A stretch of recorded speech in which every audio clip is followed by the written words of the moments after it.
Well, hello, everybody. As you heard from Penny, we have Barbara with us today, and I'm excited to share Barbara with you.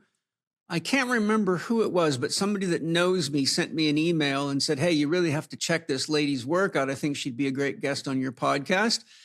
So sometimes my soul says, do that. And this time it did. So I went and looked at her website, watched some interviews with her, quite enjoyed Barbara's interview with Jimmy Dory. And I thought, yes, it would be a great person to have on the podcast. So, Barbara, it's great to have you here. Thank you for joining me. Well, Paul, thanks for following your still sudden voice of your friend. It's so My nice inner to friend. meet you. Yes, I'm so looking forward to this conversation, too. My inner friend is my permanent guide because I found that my choices are much better when that part of me is guiding than the part I think of as myself, which can be dangerous. That's right. Can be fun at times, but dangerous too. Mm-hmm. It's a whole ball of wax. Mm-hmm. We are. Yes, we are. And we'll be getting into that ball of wax very deeply. Barbara, the way I run the podcast is I like to have the audience a chance to get to know the guests so they can kind of get a sense of who they're talking to. So I find your story quite interesting as much as I could gather of it. You went into it a bit with Jimmy Dory, which I enjoyed. So maybe you can give us an overview of kind of what shaped you into the person you've become and you know, maybe what is your worldview? Absolutely. And I started out being shaped by music. Oh, So beautiful. Music was my driving force as a child. I started teaching myself piano when I was 4 or 5 and writing music when I was 12. And I went out on the road and rock and roll when I was 17 for 20 years. And Wow. my whole intention to manifest was to be a rock star. So that was my really solid upbringing, which I followed.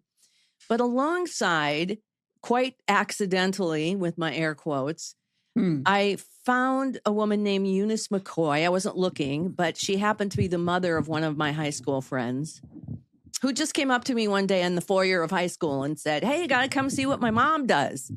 And it's like, well, what does your mom do? I mean, that's pretty broad. And he said, no, just got to come and see. And so Eunice was a channel. Now, this was 1969 or 70, so we didn't call them channels at the time, apparently. But she was this beautiful, kind, sort of grandma-like woman, and she had this big picture of Jesus, where my angel is, and a candle. She'd light a candle, and she said she was an antenna. And she was picking up my higher power and translating it back through to my limited human mind. And she was, she said she went out into outer space and didn't remember anything that happened. But there was prediction. There were predictive information in there. But the most hard-hitting part of it for me was that it was all about how to love myself better. I was coming out of this very traumatic childhood of a lot of different levels of abuse and was quite PTSD because of it. And she just talked to me like you'd imagine Jesus would talk to you. And I learned so much about self-loving. For example, it was the first place I'd ever heard of doing yoga. It was suggested to me, and that's become a lifelong practice to me. So that was shaping my life sort of as a side. Like I went to see her on a regular basis, and then I would write down what she said, and I'd write down what I thought she meant, and then I would wait and watch and see what actually happened and what it really meant. And so in 1987, which is when I had the first time I retired from music, wink, wink, I had been on the road for so long, and I was supposed to be this big rock star, and I just was totally unsatisfied and felt like a failure, and I would quit.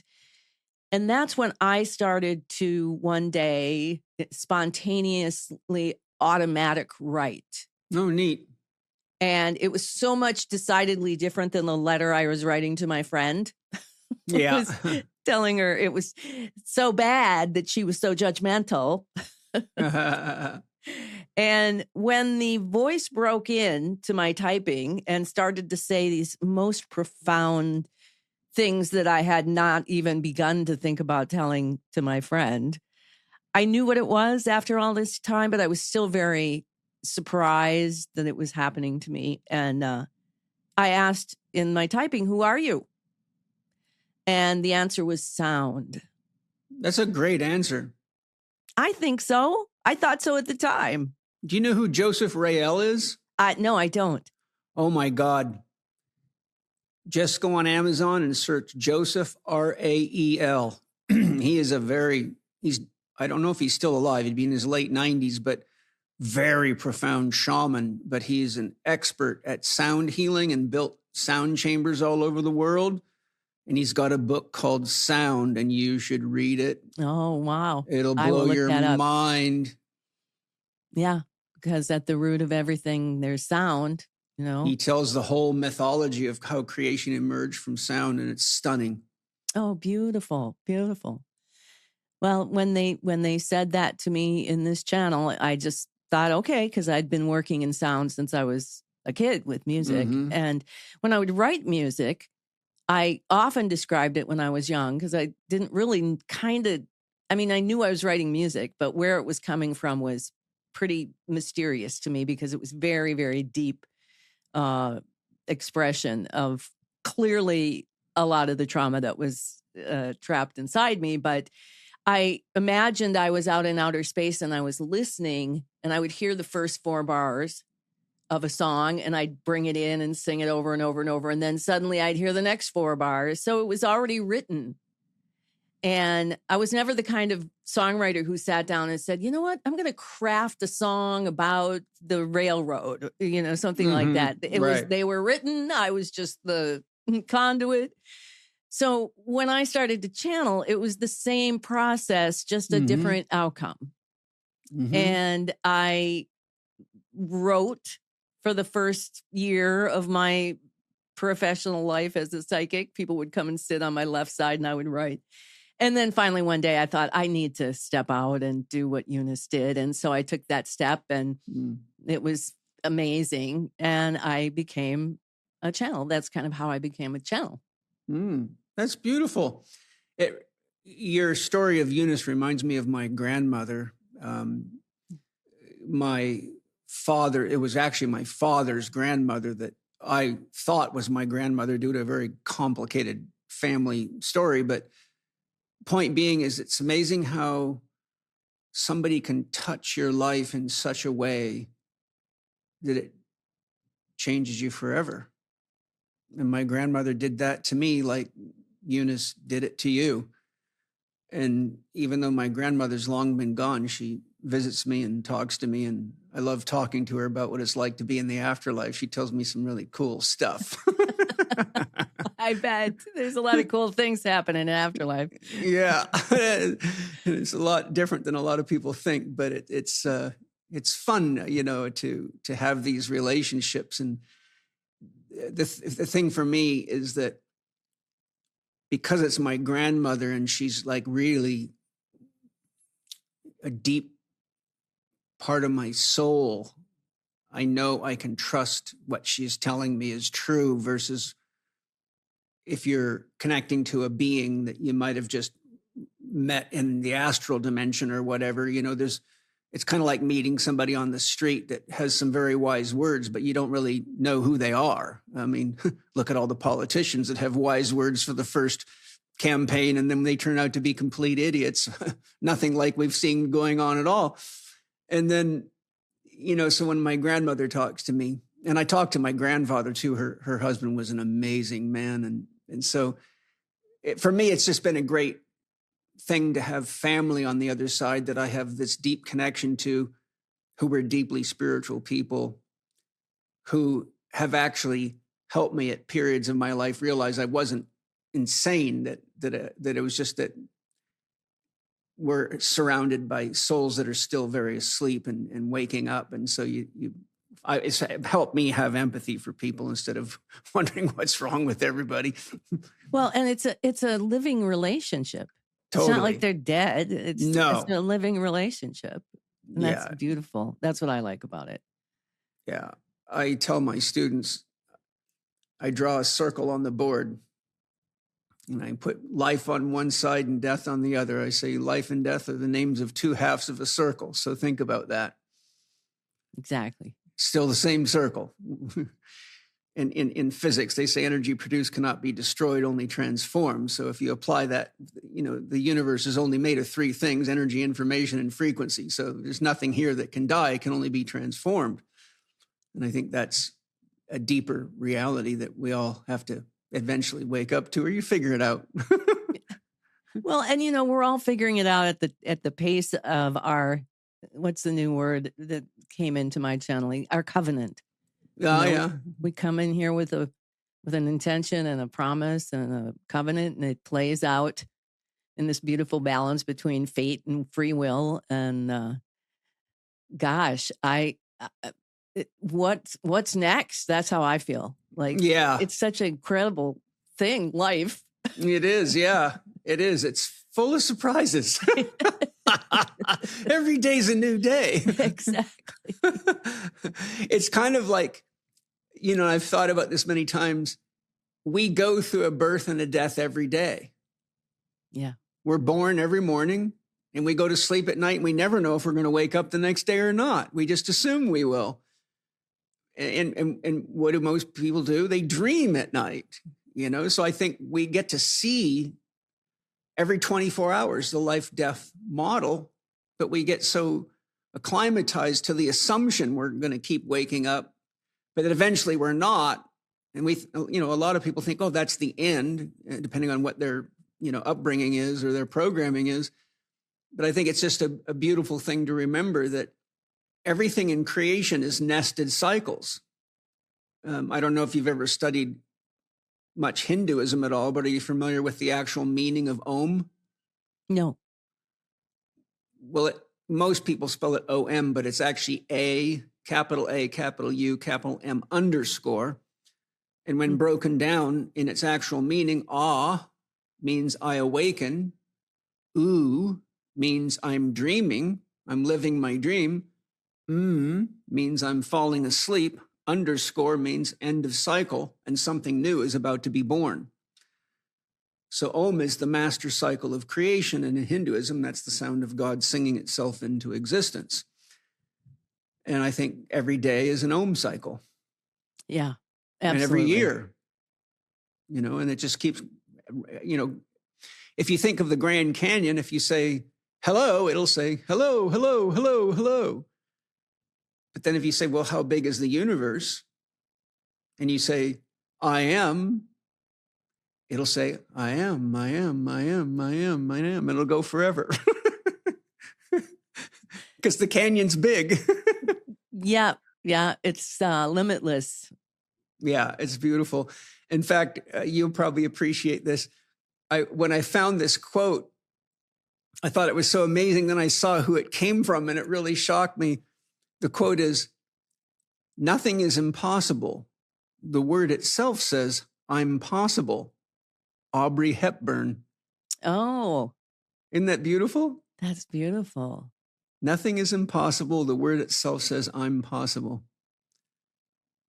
Yeah. And I just thought, wow, that's a deep quote for, what we would typically think of a Hollywood movie star. But I guess sometimes there's a lot more depth to them than you can pick up on the screen. Let's not be judgy. Little do we know so much. Yes, exactly. Well, my next question for you is a deeper one. I know from watching your interview with Jimmy Dory, you're kind of, at that time, I don't know how long ago that was 2023 or something, you had said to him you were only kind of beginning your exploration into Jung. And I've been in a deep, deep study of Jung for over 30 years. So I have an entire section of my library devoted to Jung, and I've read countless amounts of Jung. And he's a spirit guide to me, so I can talk to him directly. But he's a man who's very profound, as I'm sure you're aware. And in my studies of his work, he teaches, as you know, he's really the founder of our modern conception and understanding of archetypes. But he says the Imago Dei archetype, which in translation is image of deity, whatever we think God is the archetype from which all archetypes emerge. In other words, it's the archetype that gives birth to the archetypes that the human psyche engages. He says that the Imago Dei archetype, with regard to the Imago Dei archetype, it's impossible to determine whether we create it or it creates you. So I think that right there is a very interesting statement. He didn't elaborate. He left it to you to meditate on. So he's saying, is your beliefs about God what create you, or does whatever God is create what you think God is? So there's a kind of a open-ended question that everybody has to answer for themselves. And so in my career as a therapist, holistic health practitioner, and life coach, I found that the most common source of people's ailments and life challenges, and ultimately family, social, national, and world challenges, are ultimately rooted in their beliefs about their God, which is the product of their religious beliefs.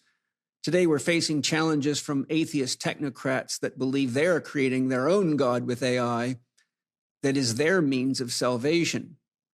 Jung addressed these challenges when he said, if our religion is based on salvation, our chief emotions will be fear and trembling. If our religion is based on wonder, our chief emotion will be gratitude. So I'd love to hear your thoughts in regard to, A, how influential do you think people's programming regarding what God is or isn't, which begins in childhood? 85% of the world population claims religious affiliation. And what are your thoughts on how that's playing out in the world, and whatever rises in you hearing what Jung had to say in this regard? Well, I'm going back to the circle. Yeah. So there's the creator and then the created. Right. And ultimately, which came first, the chicken or the egg? Okay. Ultimately, there's the creator. Mm-hmm. However, it eventually gets monikered within the small physical life that gets created. And I think that within that creator, creating in that mysterious way human life, there's a certain level of mysterious programming that comes in. You're going to be this DNA space-time body in this time period with these parents, with this and this and this, and probably a lot of other programmable things that come in with us that are going to inspire us to have a particular view of what the creator is. Right. Now, then it's shaped by that environment that you described. That was all pre-programmed. Yeah. So I think it's a little bit of both that, and also that one's, of course, perspective is ever shifting. If they're not closed-minded. Well, it just even me, I grew up essentially in a household that was not very religious, but there was a church, and it was Evangelical United Brethren, whatever that is. And then because of whatever happened in my age at 13, 14 within the church, I left the church and became an atheist. Didn't believe in God. And then I became an agnostic. And then I discovered just the person of Jesus that I didn't revere as a spiritual leader, but more as a trusted friend. And then when Einstein came into the picture, and all of this teaching began when I started doing these group channeling, my whole entire worldview shifted and changed. So I think it's premature to assume that people are not going to change, although a lot of people don't. Yeah. But I think there's a lot of shift as well. And in terms of the other issue that you talked about the relationship to who is your religious deity or whatever, and how it affects the world. I think that all of the conflicts that manifest in the world at whatever level, from war to personal conflict, begins within us. Mm-hmm. And I don't personally think it's so much about the deity that you relate to as much as it is what I've learned from my Einstein is in the operating system of how things work. We, according to our model, we work with what we call the 3 human dimensions. And that's emotion, intuition, and intellect. Mm-hmm. And in the system that Einstein has proposed, there's a particular way in which they work together in order to achieve what he's calling aligning to compassion. Yes. And in our model, compassion with the capital C is in fact labeled the 5th fundamental force of the universe, the creative intelligence that uses the other 4 fundamental forces to impel the creation of the physical world one step at a time. Right. And the thing that does that is our alignment, or we don't even have to be aligned, but our relationship between emotion, intuition, and intellect is what gives us our ability to be in this matrix as a human. And Einstein says all of the conflicts that are manifest in the lens of the physical world begin between the intuition and the intellect. Mm-hmm. Because intuition is the voice of God, whatever your God is, the voice of the creator, the bigger picture, impelling you to take the next step for the good of the whole system, because that's what God is. And when it hits the intellect, in whatever silly joke the creator made, intellect is where the decision-making processes are originated. Mm-hmm. So if I'm going to turn right, it's not my intuition that makes my hand grab the steering wheel and turn. It's my intellect. So this is where free will is operating. So free will has been given the power to say no to the voice of God within us. And he says that's where all the conflicts begin. Yeah, I think there's a lot to that. It's a beautiful model. What I'd like to do is get you to explain specifically what you mean when you use the word compassion, because having studied these issues a lot, including the word compassion, a lot of people use the word compassion to mean what empathy means. And a lot of people's ideas of empathy are potentially tricky as well. My understanding and how I use compassion is synonymous with to understand. So if I have compassion for someone who's in a life crisis, it means I understand the situation. I can see and perceive the challenge, therefore I can resonate with it. The empathy aspect is to feel, to allow myself to feel what it is. So those things are different. You can feel someone who's wounded, but you may not understand what led to the wounding, for example. So to have the compassion, you'd have to have enough depth of understanding to be compassionate. So I share that because, having listened to you talk in interviews, I can see that the word compassion is very important to what you teach. And I think it's a very important word. So I just want to make sure as we move forward in the podcast, everyone knows really what is Barbara saying when she uses that word. Yeah. Well, the thing to remember about the usage of it in this term is that we have a unified field theory. I did a little book in 2005 just with Einstein, not knowing what he was going to deliver. And this is what this model for this unified field for how matter is manifest one step at a time begins with compassion. And that's why I say a capital C, is that just like all words, there's different meanings. But in our model, it's not what you said. It's not those things. Those are more human, earthbound interactions, and with compassion, maybe as a small c, compassion as that empathy, as that understanding, as that love. We have to take it completely out, and it's revolutionary, which is why we call it conflict revolution, that he takes the word compassion with a capital C and he defines it as it's actually the fifth fundamental force of the universe. It is this creative intelligence that is using the four fundamental forces to impel the creation of the physical world one step at a time. And the way that it's done is that if you think of the root compass, right? There's two different meanings of compass. One is an instrument that draws circles.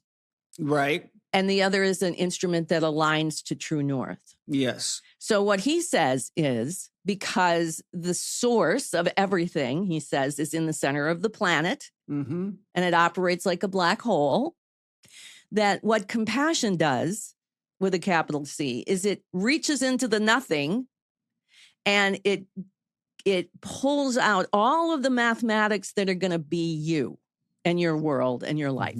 Yeah. And then it, like a compass that draws circles, it creates a circular membrane electromagnetic domain, a particle, if you will, that surrounds your mathematics, that gives you this finite definition of Paul or me as Barbara. Mm-hmm.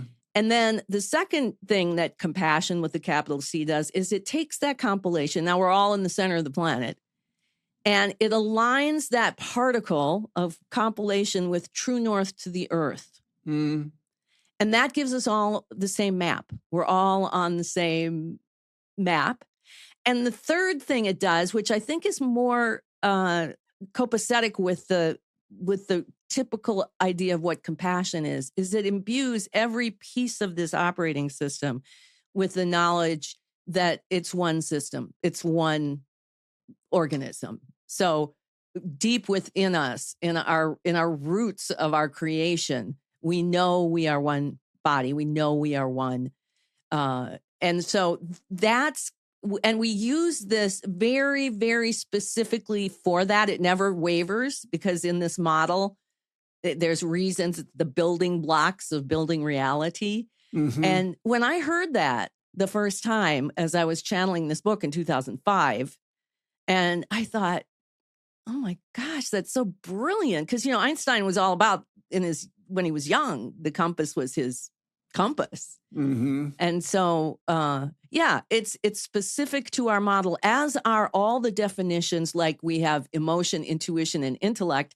They have very specific definitions that work for this operating model. It doesn't mean that all the other ones are wrong. It's just a different context. This is the model in which they work. There's a rare opportunity coming up to learn from Paul in a live virtual masterclass, and he's inviting you to attend. He'll be sharing his wisdom and experience on how you can go from stuck, confused, and procrastinating to crystal clear on your purpose in life and how you can truly live the life you dream of. For more details and to register to attend, go to myspiritgym.com. Don't miss this rare opportunity to attend a virtual masterclass with Paul. Go to myspiritgym.com and sign up now. Right. Yeah, that's exactly why I asked you. And you see, if I hadn't have asked you that, there would have been a truckload of assumptions being made because people would have had their own idea of what you were saying, which would have been distorted to the degree that they weren't in harmony with what you just said. And I'm glad that I got to hear that too.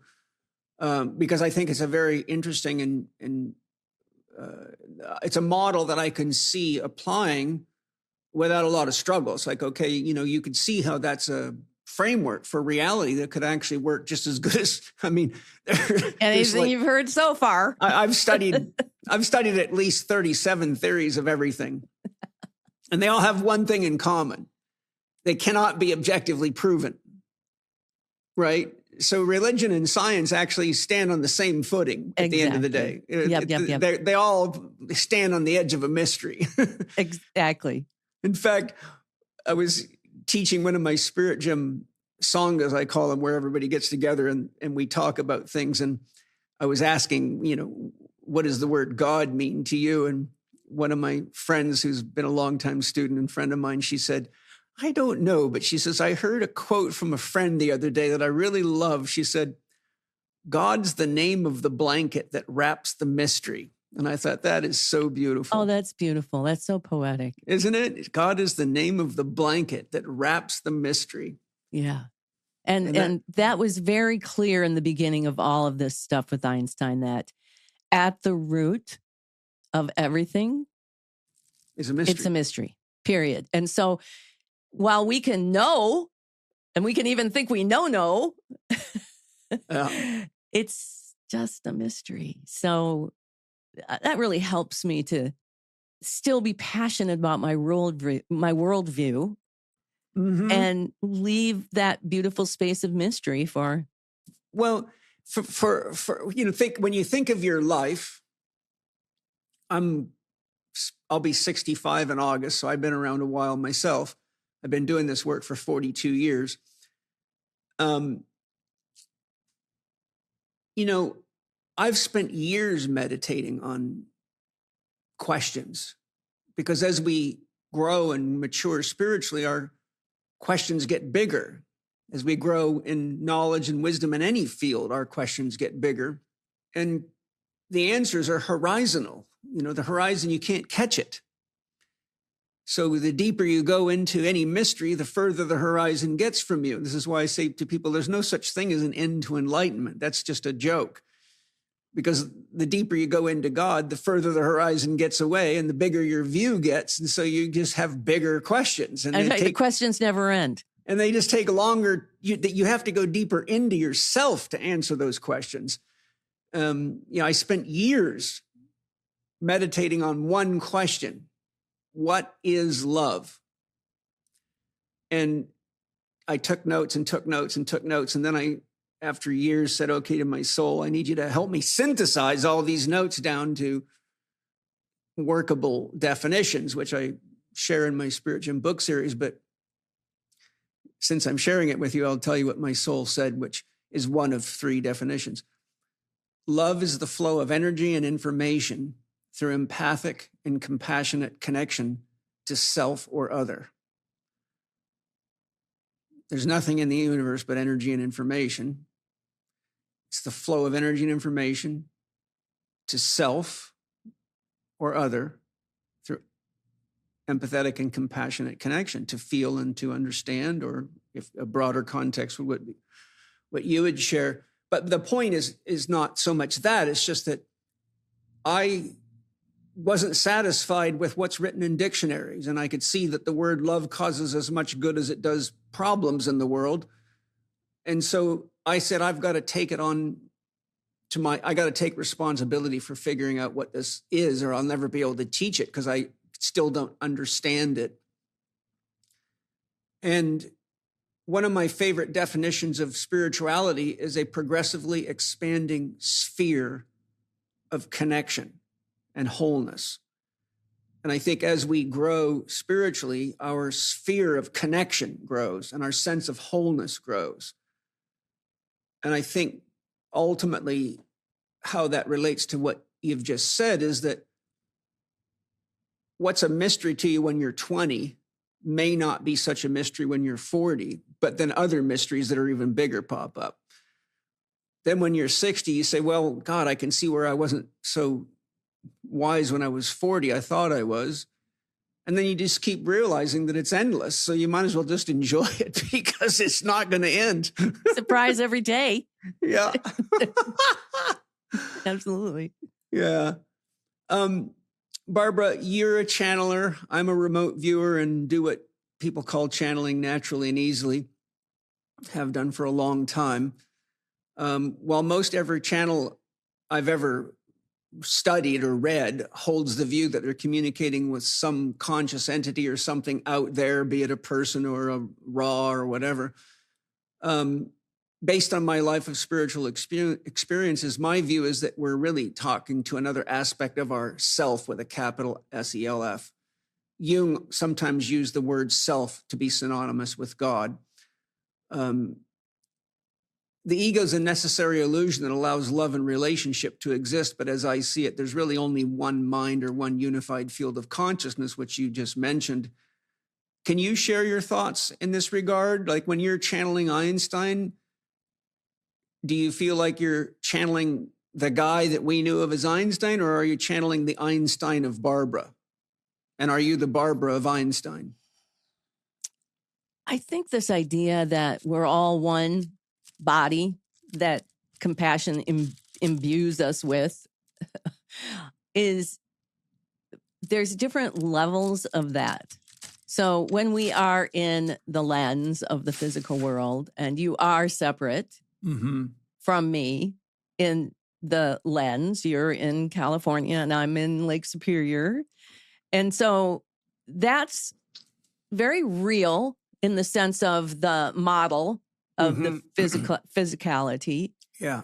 And yet at the root of everything, we're all originating from the center of the planet as one being. So we are all one, and everyone is an aspect of us. So it's where you are, I think, in the system. Are you in the physical world?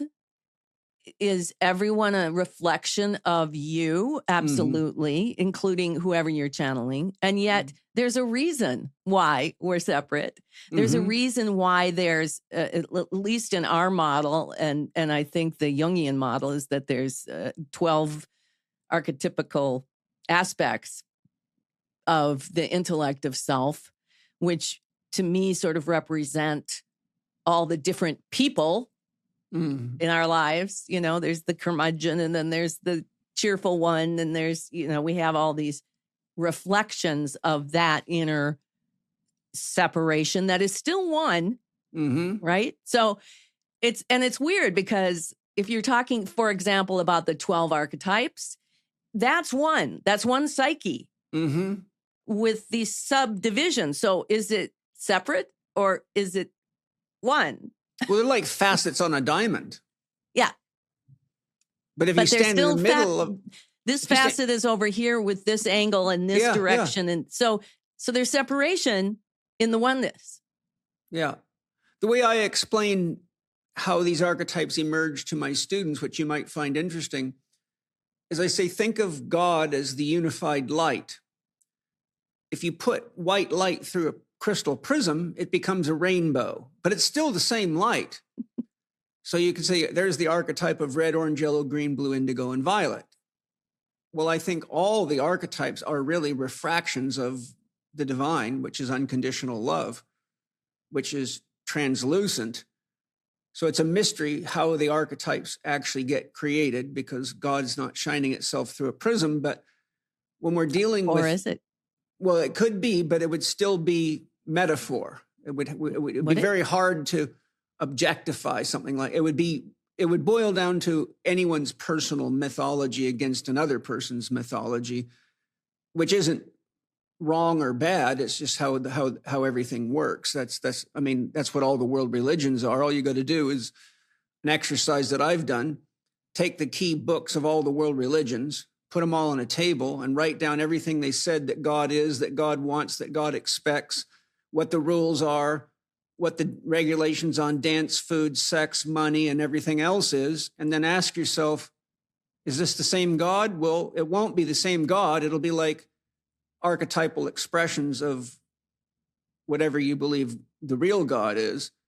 But to the people that believe it, it's absolutely real. So there's your mythology. And when you really look at what myth is, which I've spent a lot of my life studying for a very good reason, the best definition I've ever heard of myth came from James Carse, who is a very deep and profound man. I think you'd enjoy my podcast with him. It was the last podcast he did before he died. Myth is a story that tells itself. There's a contemplative meditation. And what is the ultimate story that's telling itself? If it's not God, then what is it? And so I think all stories need plot lines. They all need good guys and antagonists, protagonists and antagonists. There has to be a container for story. And if you've got infinite power, infinite intelligence, infinite energy, infinite processing speed, infinite creativity, you're one hell of a story writer. And here we all are. That's my myth, based on a life of looking into these things. Right. That all there is myth. Yes. So going back to my, is it? Because in my myth, in this Einsteinian structure, from the center of the planet with our compilation of consciousness comes a gravitational wave that carries the particles to the surface of the planet, where it breaks through into the lens, and the wave itself it's creating the physical body, which is projecting and perceiving and having this matrix experience. But the wave itself continues on to the edge of the Earth's electromagnetic field and gets swept up back around down into the North Pole, back into that compilation to begin again at the speed of light squared. So here you have these spinning strings. Yeah. And the lens is the mechanism within, we call it the human intention, the intention you bring human, slows that wave down to the speed of light and separates it out into all those things, just like a prism that's in our model. And there you have the separation of everything that you're then projecting and perceiving. So while I'll absolutely agree that everything is mythology, this is just a theory. Yours is just a theory. Anybody's belief of a God is just a theory that resonates with them. And that's all those many facets, right? Well, Jung said nothing is real that is not perceived in the psyche first. So there is nothing more real than a psychic perception. And when you look at everything from people's stories of alien encounters, for which I've had many of my own, to, I mean, everything from religion to scripture to dreams. We can say people are crazy because they say things that are out of touch with reality, but we forget that within them, that is their reality. Yeah. And all I'm saying is that my mythology is as real to me as real possibly gets. Yours is as real to you as real gets, and everybody's mythology is real. My question is, for everybody that I work with, there's two things we have to deal with. One is fate, and one is destiny. Destiny requires the use of free will, choice, and a conscious participation as a co-creator with God. Fate means I'm unconscious of what's acting through me and I'm living it out. And there's often a victim archetype or a saboteur archetype or some kind of unresolved trauma or expectation of some other to come save me, or that they're responsible for why my life is the way it is. That's the fated path. But when I'm working with people, I'm saying, let's work on being a co-creator with God, because as soon as you realize that you have free will and you have the capacity to love and you have the capacity to create, then why not create the life you want to live and pour your heart into that? And so far, every time I've seen anybody commit themselves to the experiment of seeing what happens when they consciously get involved, things improve. Right. It's that tipping point for people to understand how much that you participate in the creation process that you don't even know. Right. And in terms of fate and destiny, in my mythology, we come here with a fate. Yeah. And again, we called it the covenant. I make a covenant, say, with my father, and I say the soul of my father, and I say, help me be whatever the best channel I can. And he's split me open.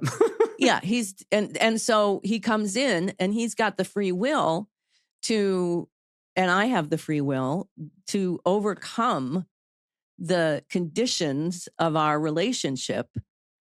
And in essence, his abuse was the very thing that propelled me into a world that I wouldn't have gone into in the first place, of dissociation, and in that world of picking up the unseen. Yeah. Even though I didn't know what was happening in the beginning, I was dissociating unconsciously to protect myself. Yeah. And so, but I've been given the free will to, as I grow through life, to put that into a perspective of compassion or not, be a victim. Right. And yet I can't escape. I can't just think away what happened to me in my youth, but I can prevail and overcome and integrate and regenerate it and then detach from it, which is really what happened with my father. As I did my work around it, I found a way to detach from him and still love him very deeply. Yeah. And when he died and then my mother had passed, I watched them in Afterlife come back together, figure it out, start to transform their own lives, which transformed my life as well, to finally, at this point, have a mother and a father who know to take responsibility, who honor me in ways that they didn't. It's just as powerful as if they had done it when they were still alive. Maybe more. Yeah. It's, well, it's a gift to you because you have done the work to be able to receive that gift. If you hadn't, you would still be carrying the cross of that wound. Yes. And I think that right there is something very powerful for all of us to be aware of, that when the pain teacher shows up in your life, my experience is the pain teacher will stay with you until you've actually learned the lesson. And one of the lessons is to forgive. And I think a lot of people get trapped in the idea that to forgive condones a behavior that isn't good to repeat. But I think if we realize that, I say only wounded parents wound their children. And if we realize that the people that hurt us are often unable to process their own wounds and are often unconscious of what they're acting out, it takes time. And at some point, we have to make a choice that we can't change the person that hurt us, but we can change ourselves. We can change our context, our viewpoint. We can actually move beyond it and turn that wound into something that gives us freedom and gives all the people we touch the benefits of our own healing. And I think it's such an important concept for the whole world right now due to all the circumstances in the world. I mean, there's so much unresolved trauma. I don't know if you've read Basil Vanderklok's great big book. I forgot the title of it, but it's, Basil Vanderklok spent his whole career as a doctor dealing with trauma, and his book's just powerful, powerful book loaded with some shocking statistics, like how many children are abused, how many are sexually abused. It's like 51% of all children have some kind of serious trauma. And I think that from Steiner's perspective, illnesses and traumas are really, I'm paraphrasing here because it's a lot of deep stuff I'd have to lay on the table to really put it into context, but it's really what the soul needs to open itself up to awaken to its true authentic nature. And I've spent a lot of time meditating and even talking directly to God to, why have you chosen such a painful path for yourself? Why all the trauma? Why all the pain? With your creative imagination, couldn't you have done it a better way? And God says, it's a very good question. Why don't you meditate on it and see if you can come up with a better way? I'll be happy to hear it. Oh, so cheeky, God. Yes. I always tell people, God's got the wickedest sense of humor. I'm like, you have no idea God's sense of humor. Yeah. And I've also watched people die, and God's actually shown me. He says, here, I want to show you something. And I remember one time I was watching a CEO of a corporation who had lots of money, but alcohol problems and very traumatic family challenges and broken family, and didn't believe in God. And so God let me see what happened when he died and woke up to what was really going on. And the experience of him realizing that all of his guilt and all of his shame and all of his disappointment in himself was all stunningly beautiful. And that what he had done in his life could have been done better, but that's what evolution's for. That's what we grow for. But he was able to see how he sort of abandoned his children, yet that forced them into their own individuation and into becoming an adult and not being stuck in codependence on daddy all the time. And, basically when he realized the perfection behind the imperfection, he just cried with every atom in his body out of the beauty and the joy and the magic and the mystery of it. It just literally blew his mind. And for me to watch that, and I was able to see many such cases like that, it's just like there's a depth of healing and self-realization when you get to bear witness to something like that. And it really shows you how hard it is for the human being to contextualize or even grab a hold of the concept of God, because it is so vast and beyond our programming that unless you have done the work and been gifted the grace of deep mystical experiences and union experiences, like fortunately that I have, it's really hard to understand what God is or why things are the way they are until you get kind of like to where I can have a conversation with somebody like you, Barbara, that has enough depth and understanding and experience to know that I'm not a crazy man and I know you're not a crazy woman, that, because we've walked far enough into ourselves to meet the mystery and honor and worship it, right? And really realize that there's a level of perfection behind what looks imperfect to us, that when you come into contact with it, I know for me, it lets me know no matter how fucked up the world looks, that something's being birthed. And I just have to trust that what's coming down the birth canal is exactly what needs to be born. And this is just what it looks like.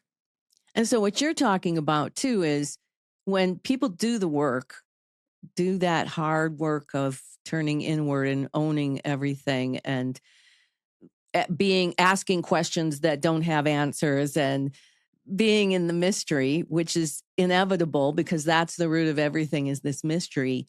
I think that point is the operative point, because when you're, go back to the CEO. So he's lived this life. Maybe in life, he wasn't particularly joyful or happy. I don't know. He struggled and he made mistakes, and he's getting to the end of his life. And he sort of has this come to Jesus realization that, oh my gosh, life is really a mystery. Now that I'm going to lose it, now that I'm at the end of it, I have to let go of it. Wow. When I let go of it, I can see it as this incredible mystery. And even though I thought I was screwing up my kids, wow, look, from this new point of view, I can see that I gave them those gifts. It was part of my covenant with them.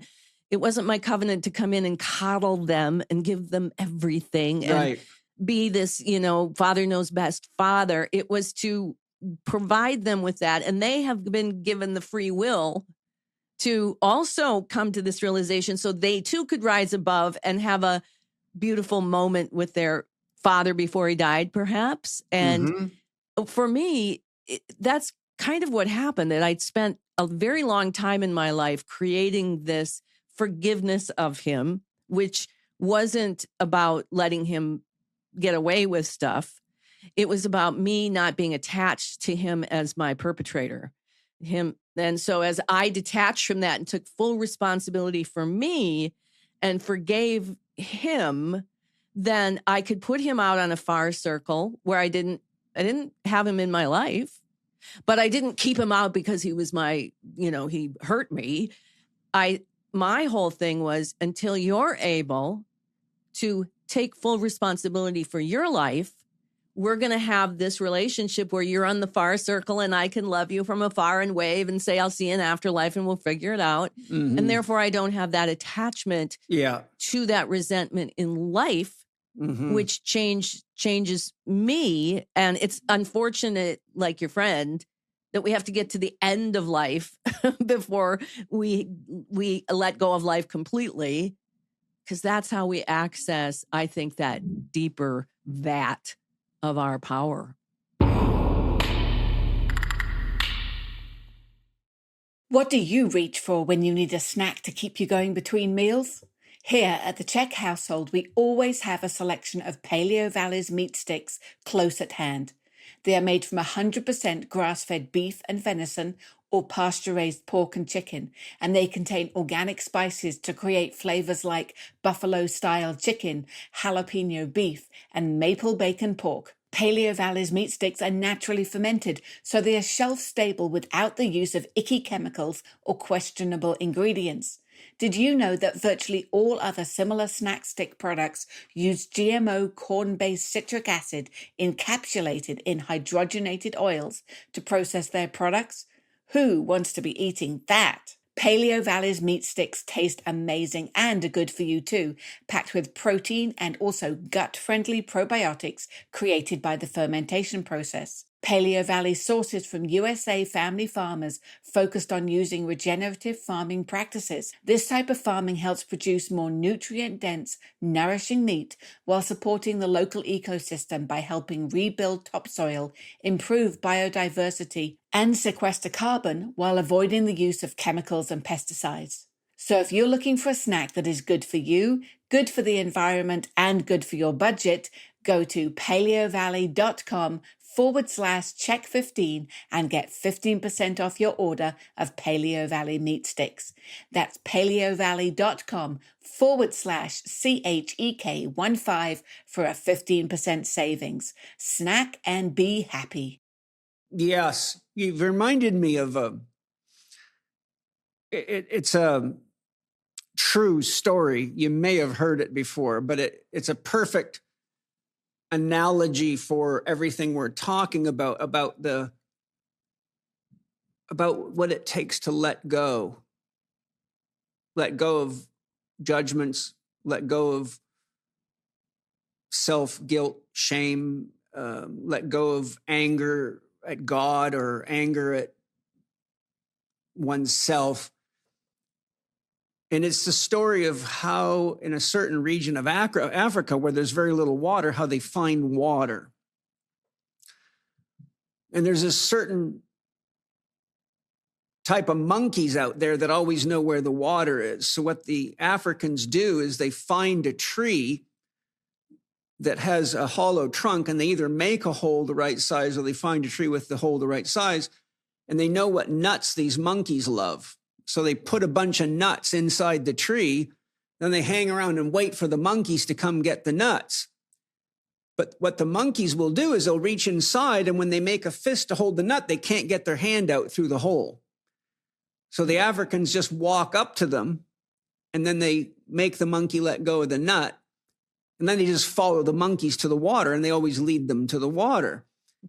But the point of the story is that monkey will not let go of that nut. Even when a threatening creature is approaching it, it won't let go of the nut. I don't know if they tickle it or how they get it to let go, but they do. And then they just let it go and follow it, and it takes them to where the water is. And I think that's such a beautiful metaphor, because we tend to hold on to the nut of our pain and the things that scare us and that we don't like. But it's only when we let go of it that we can actually get to the water, which would be a symbol for love or for higher consciousness or for God. And isn't it funny that every time one of us does that, there's always somebody following us? You know, Rumi said the greatest teacher is the silent teacher and the greatest lover is the silent lover, because whatever we do within ourselves to raise our vibration shifts the entire field. And everywhere we go, we're sharing that resonance with everybody around us. I tell my students, if you want to heal the world, Lao Tzu says, if you want to heal the world, heal yourself. But if you're in a higher vibrational state, you walk into the barber shop or to the shopping mall or to your friend's house, and you're helping everybody without saying a word. And I think, I think we all just need to get a little bit more conscious of when it's time to let go of the nut and find the water. But because that it's is painful the to hold human on. challenge. Yeah, but that is, at the root of what we've come here to do. And it's so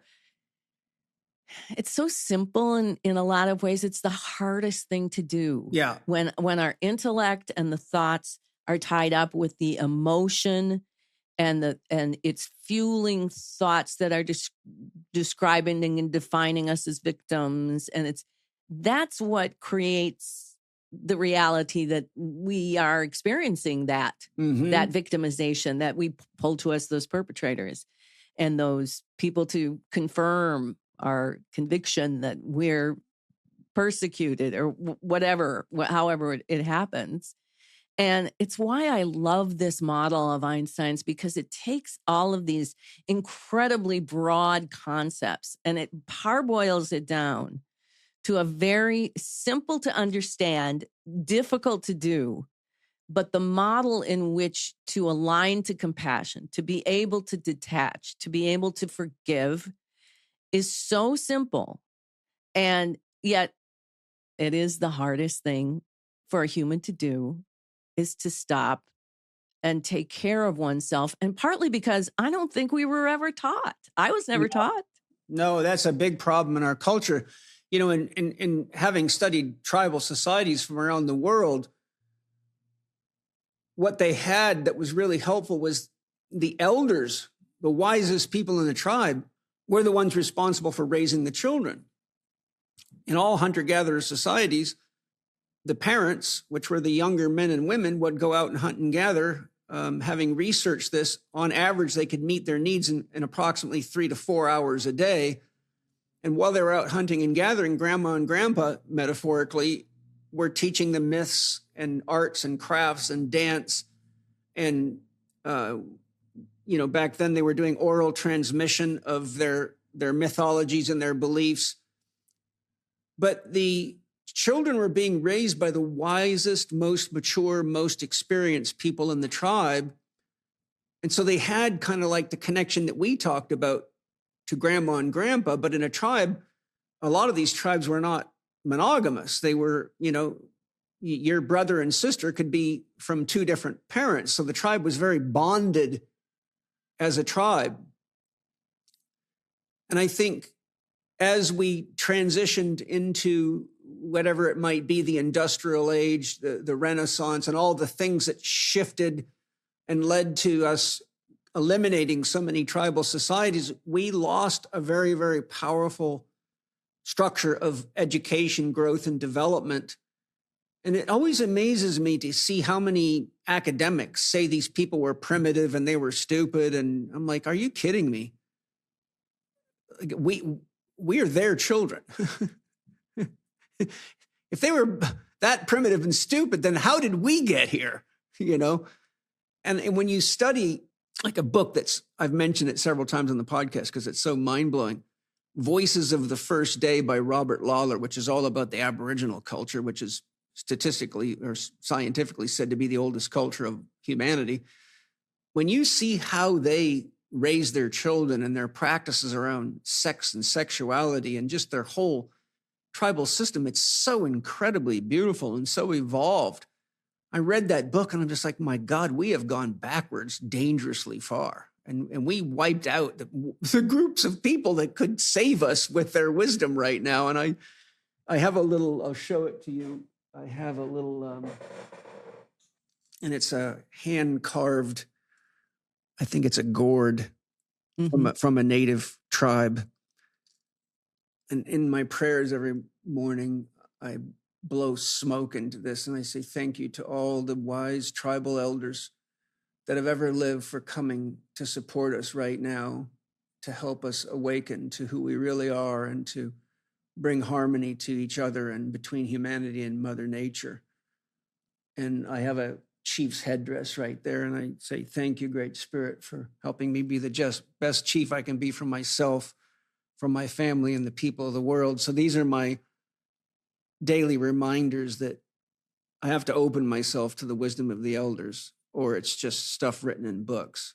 And I think, that's That's just my mythology, but it's what keeps me going. Well, and even though there's the mythology of the elders, I live on an island in Lake Superior, and it's in the middle of, it is the Anishinaabe Chippewa, the Anishinaabe center of their universe.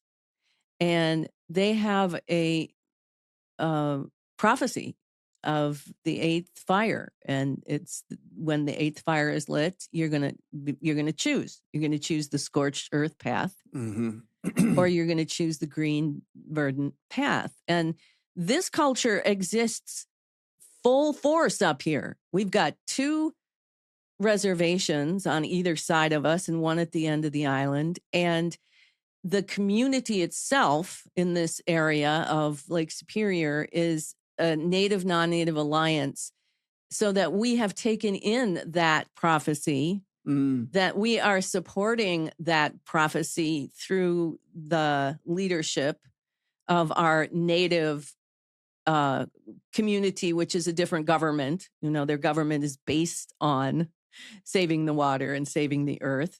You mean so, sane? Yeah. And you know, when they fish the sturgeon season, it gets distributed to the tribe, the elk, everything gets distributed, the rice, it's all done as a community to take care of each other.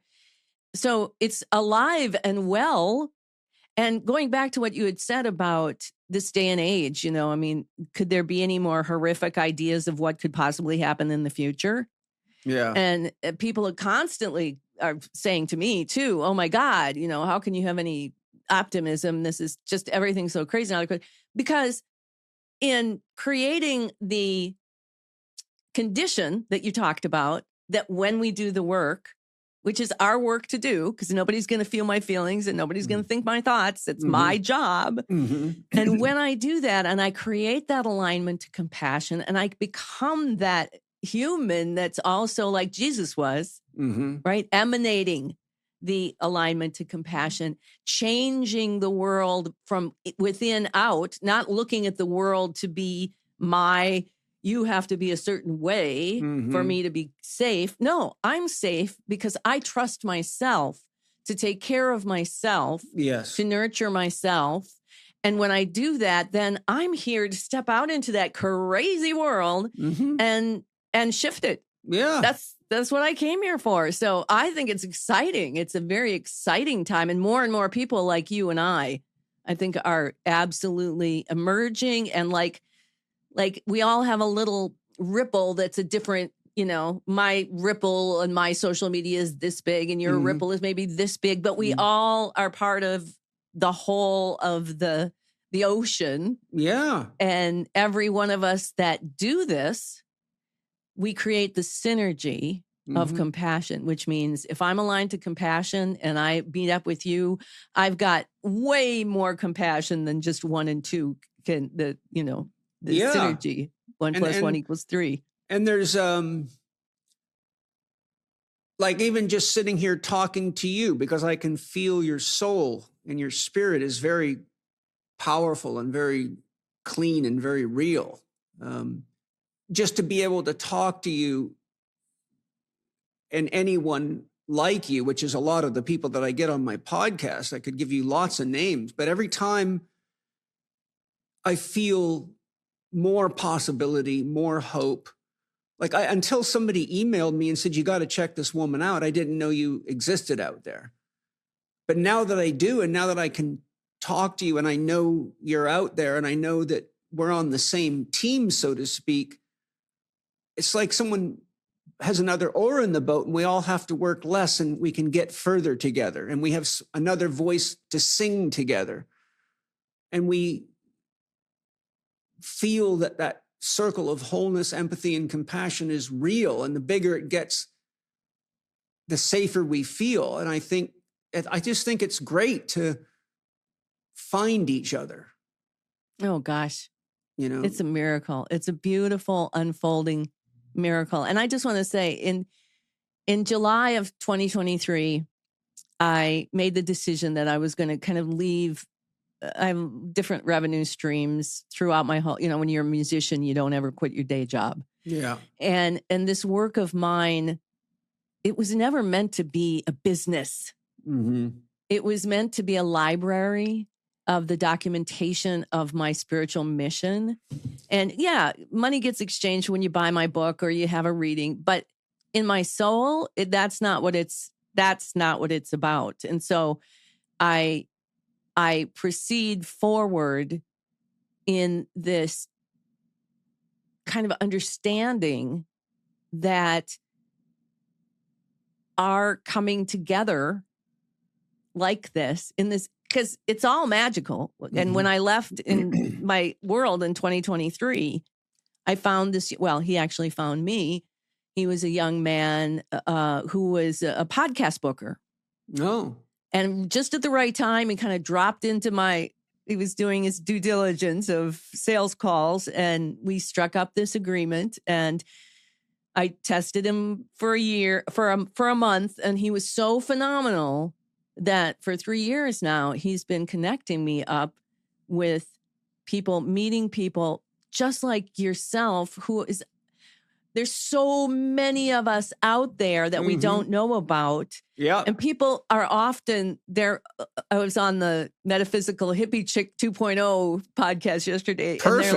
And they're like, I never knew there was such a podcast. I love it. I know these 3 amazing women who do just what we do, who have this same sort of high level of capacity to understand and take in information and process it and come in this compassionate worldview. And they said to me, well, we're so honored, we're just this tiny little podcast. And it's like, that's what I want. I just want to talk to people. I mean, would I go on Joe Rogan? Of course, but that's not going to be my sign of success. I learned that in my failed rock and roll dream. Yeah. I had to be having lunch with Bruce Springsteen and playing, whatever to be successful. No, to me, it's each of us connecting when spirit brings us, which to me more and more, and I know you're experiencing this too. You just said it with me, but the more we let go and just get into the flow of this is our intention, the more we're brought to the right people, the more synchronicity happens and the more connections we make. And you and I having this conversation aren't going to end the war in Iran, but some people need that war. Well, and it is serving its purpose in the sense that there's this huge amount of humans who are evolving and opening to the reality like this. Mm-hmm. And then to have something like that or any number of the, insane things that are going on in the world that could scare the crap out of you. Yeah. That triggers compassion within us. Yeah. It triggers a deep emotion. It does. And by us then bringing that up, because we all have these abscesses of emotions trapped in our bodies that we never let ourselves feel when we were younger, when even now, when something happens and it's against what we think, but we perform, appropriately. We don't lash out or, emote. We trap it. And I don't think any of us have ever been taught how to feel everything. How to really process and feel it without letting it get trapped in the system. And as we do that, and more people are like, what? You mean I can just rest and I can feel and breathe and I don't have to perform?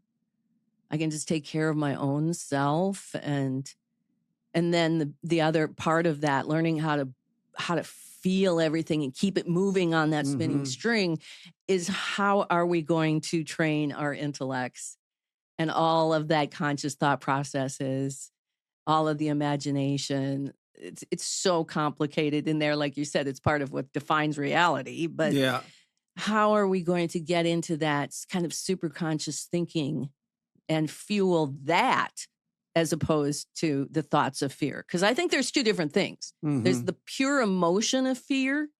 Yeah. And then there's the thinking of the construct of what that fear is going to create. Or, I'm afraid of World War III, or I'm afraid of this or that. And when you separate those two things and treat them differently, not as one entity, because otherwise you can't fear. Because then you're going to. That's where we need people like you're doing right now. I mean, my podcast is listened to in 172 countries. So you're talking to a lot of people right now. One, you have to have a pretty deep trust in yourself, your soul, in God, to allow yourself to feel the depth and the intensity of the pain and the emotion. I've had multiple experiences of my consciousness merging with the collective unconscious of the planet, and it is a very, very intense experience. It's wild as hell to simultaneously feel people orgasming in sexual bliss and being sexually abused, tortured, and killed and war at the same time. And I mean, people listening to the podcast know I'm a guy that's lived a pretty wild life. I was a paratrooper in the 82nd Airborne Division, kickboxer, motocross racer. I've lived a wild life. I've done over 1,000 plant medicine ceremonies in my life. And I've gone deep into all of it. And when you're actually, the first time this happened to me, I was just doing a Native American Indian style meditation where you just lean up against a tree. I was in Toronto getting ready to give a series of lectures, and I just was kind of grounding and centering myself. And so I just felt drawn to this beautiful big tree in a park right next to the convention center. And all of a sudden I'm just one with the collective, and I'm very clairvoyant. So I'm seeing all this at once, and it was mind-bogglingly intense. I'm like, oh my God, I came out of that. And I said to my soul, you're going to have to help me center myself after that. I got to give a lecture in 10 minutes. I'm like, I don't even know how I'm going to do it. But it was a very, very intense experience. So my point is, it took me a lifetime of spiritual development to that point to be able to handle being that present with, let's call it God or humanity or Mother Nature or Mother Gaia, and not let it completely annihilate me. And then be able to put my stage face back on and go give a lecture and be coherent. But I couldn't have done that if I hadn't done all the healing work and all the spiritual work I'd done. And in fact, I can tell you right now, because I've worked with a lot of people that have had psychic crack-ups from psychedelics and trauma, that many of them end up in the collective unconscious, and it fractures their psyche. They are wounded badly by it. And that's one of the things that too much LSD or too much mushrooms or any of the psychedelics can do. You can enter into the collective unconscious, and a lot of people can never recover from it without skilled help, which is something I've spent a lot of years helping people with. But I'm saying what you're saying is to feel that and to get the intellect out of it. For me, it's like, okay, this is what it's like to be in God. This is what it's like to experience the truth of what God experiences every moment. And we're only talking about a tiny little micro dot of a slice of life in the universe. And God is in, as, and with it all. Like, I can't even imagine. Scientists say, based on current analysis, there's probably at least 3 billion planets like ours in the Milky Way alone. Based on stars with planetary systems like ours that match the model, they said there's probably at least 3 billion stars with planets like our own where life could exist just like this. We just don't have the technology to find them. So imagine how many there is in the universe and how many beings there are. And then imagine all the beings and all the different dimensions of reality, for which there's many. And then say, what would it like to be the consciousness that's in all of these beings having all these experiences at once? And then you get an idea what the word God starts to mean. And it's wild. Hi, guys. What do you reach for when you want a little pickup, when you want a little happy making? There's lots of things that I used to love. For example, I used to love my espresso in the afternoon, but that caused me lots of problems. So I had to retool that one. There's a lot of things that have sugar in them, but my body hates that. If you want to be healthy and you want to be clean, there's not much you can do. But Organifi's got some new happy drops that, believe me, are really good. And they're simple. They've got passion flower, go-to cola, organic saffron, and ginger root extract. And these things are awesome. You put a couple in your mouth. I like to suck them and let them melt down slow. And in a few seconds, you are feeling happy again with a little mood elevation and a little energy lift too. I absolutely love these things. My kids love them. And the thing I love about them is they make me feel good without doing anything but good for me. So if you want to get some happy drops, go ahead and try these. You're going to be amazed. I absolutely love these things, and my kids love them too. And I know you're going to love them. And you don't have to feel guilty about it because there's nothing in there that's bad for you at all. Far better than an addictive anything, and great for you. Try Organifi's Happy Drops. To try Organifi's new Happy Drops and to get 20% off your order, go to Organifi.com/Chek20 and use the promo code Chek20 at checkout. That's Organifi.com/Chek20. Organifi.com/CHEK20. And the promo code is CHEK20 for a 20% discount. Two things. And one is that in keeping with this, in our model, it's often described as, there's the power plant, Mm-hmm. and you can't plug your phone into the power plant. And so it's transformed down. Mm-hmm. Yes. Into Step down transformer. Into a dimensional level that we can handle. Yes. However, it's still there. So what you're talking about, your ability after all these years of dealing with fear and the both spectrums of emotion, that you were able to consciously observe what is just really in you. Mm-hmm. So I think what's happening in the world today is that all of that is within everyone, but what level of capacity do you have to process that information? And the people who don't, the people who are, for whatever reason, maybe it was part of their covenant, they came here, they've been given the choice too, even the heroin addicts and the whomever, to overcome that.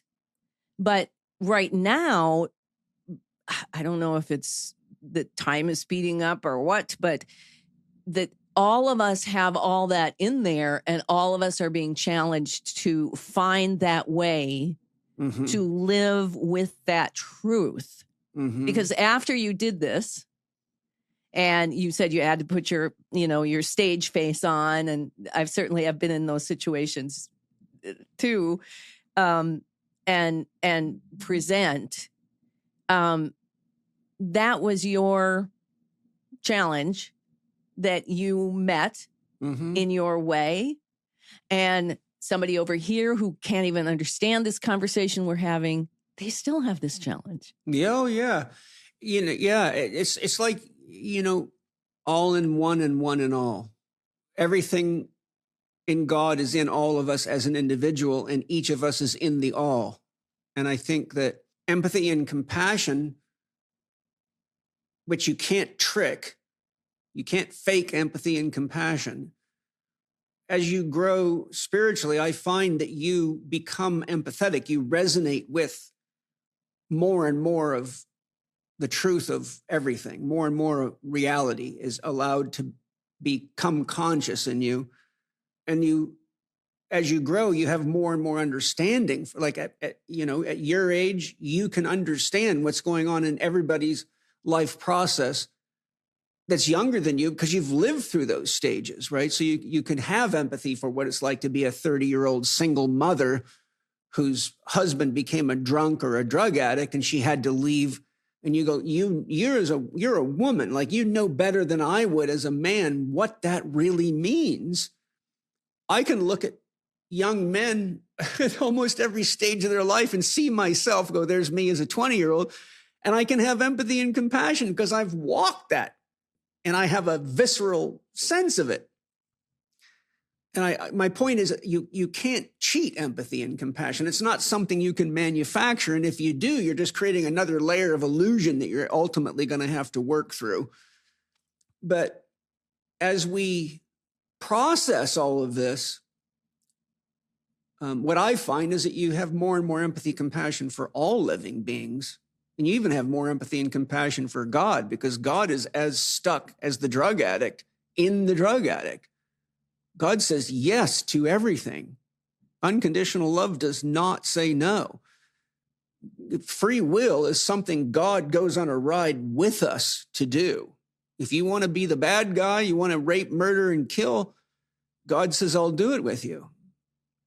Isn't that crazy? There's a better way, but if you want to run that experiment, let's do it. Just know you have to experience it with me. This is a mutual deal every step of the way. And I think that all I'm trying to say is that as you grow into the depths of yourself, you find everybody else there, you find God there, and you realize that there is something so necessary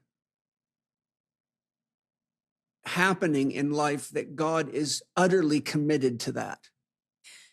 And at the same time, you cannot give what you don't have. Amen. That's why I say you can't fake empathy and compassion. Right. Or love.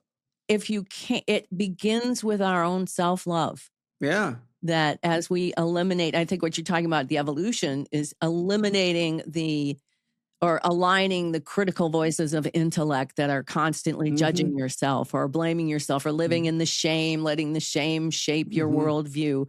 And as we work our way out of that and we learn to love ourselves, the natural byproduct is what you were describing, the emanation of that empathy, because that's who we are now. When we're not that person, we're just as critical of the world around us, and we buy into the separation, and it reflects from the separation of ourselves and our separation from our own God. So I guess it's why I always stress to people that doing our own work, I mean, we've been talking about some pretty lofty, ideas, but it gets down to when we wake up in the morning, doing our own work, which to me is taking care of my own domain. Yes. Which is my emotion, my intuition, my intellect, my witness, my decision-making. That's my world. And I often tell people who are control freaks, it's like, you don't have to stop being a control freak. You just have to apply it to the things that are yours to control. Right.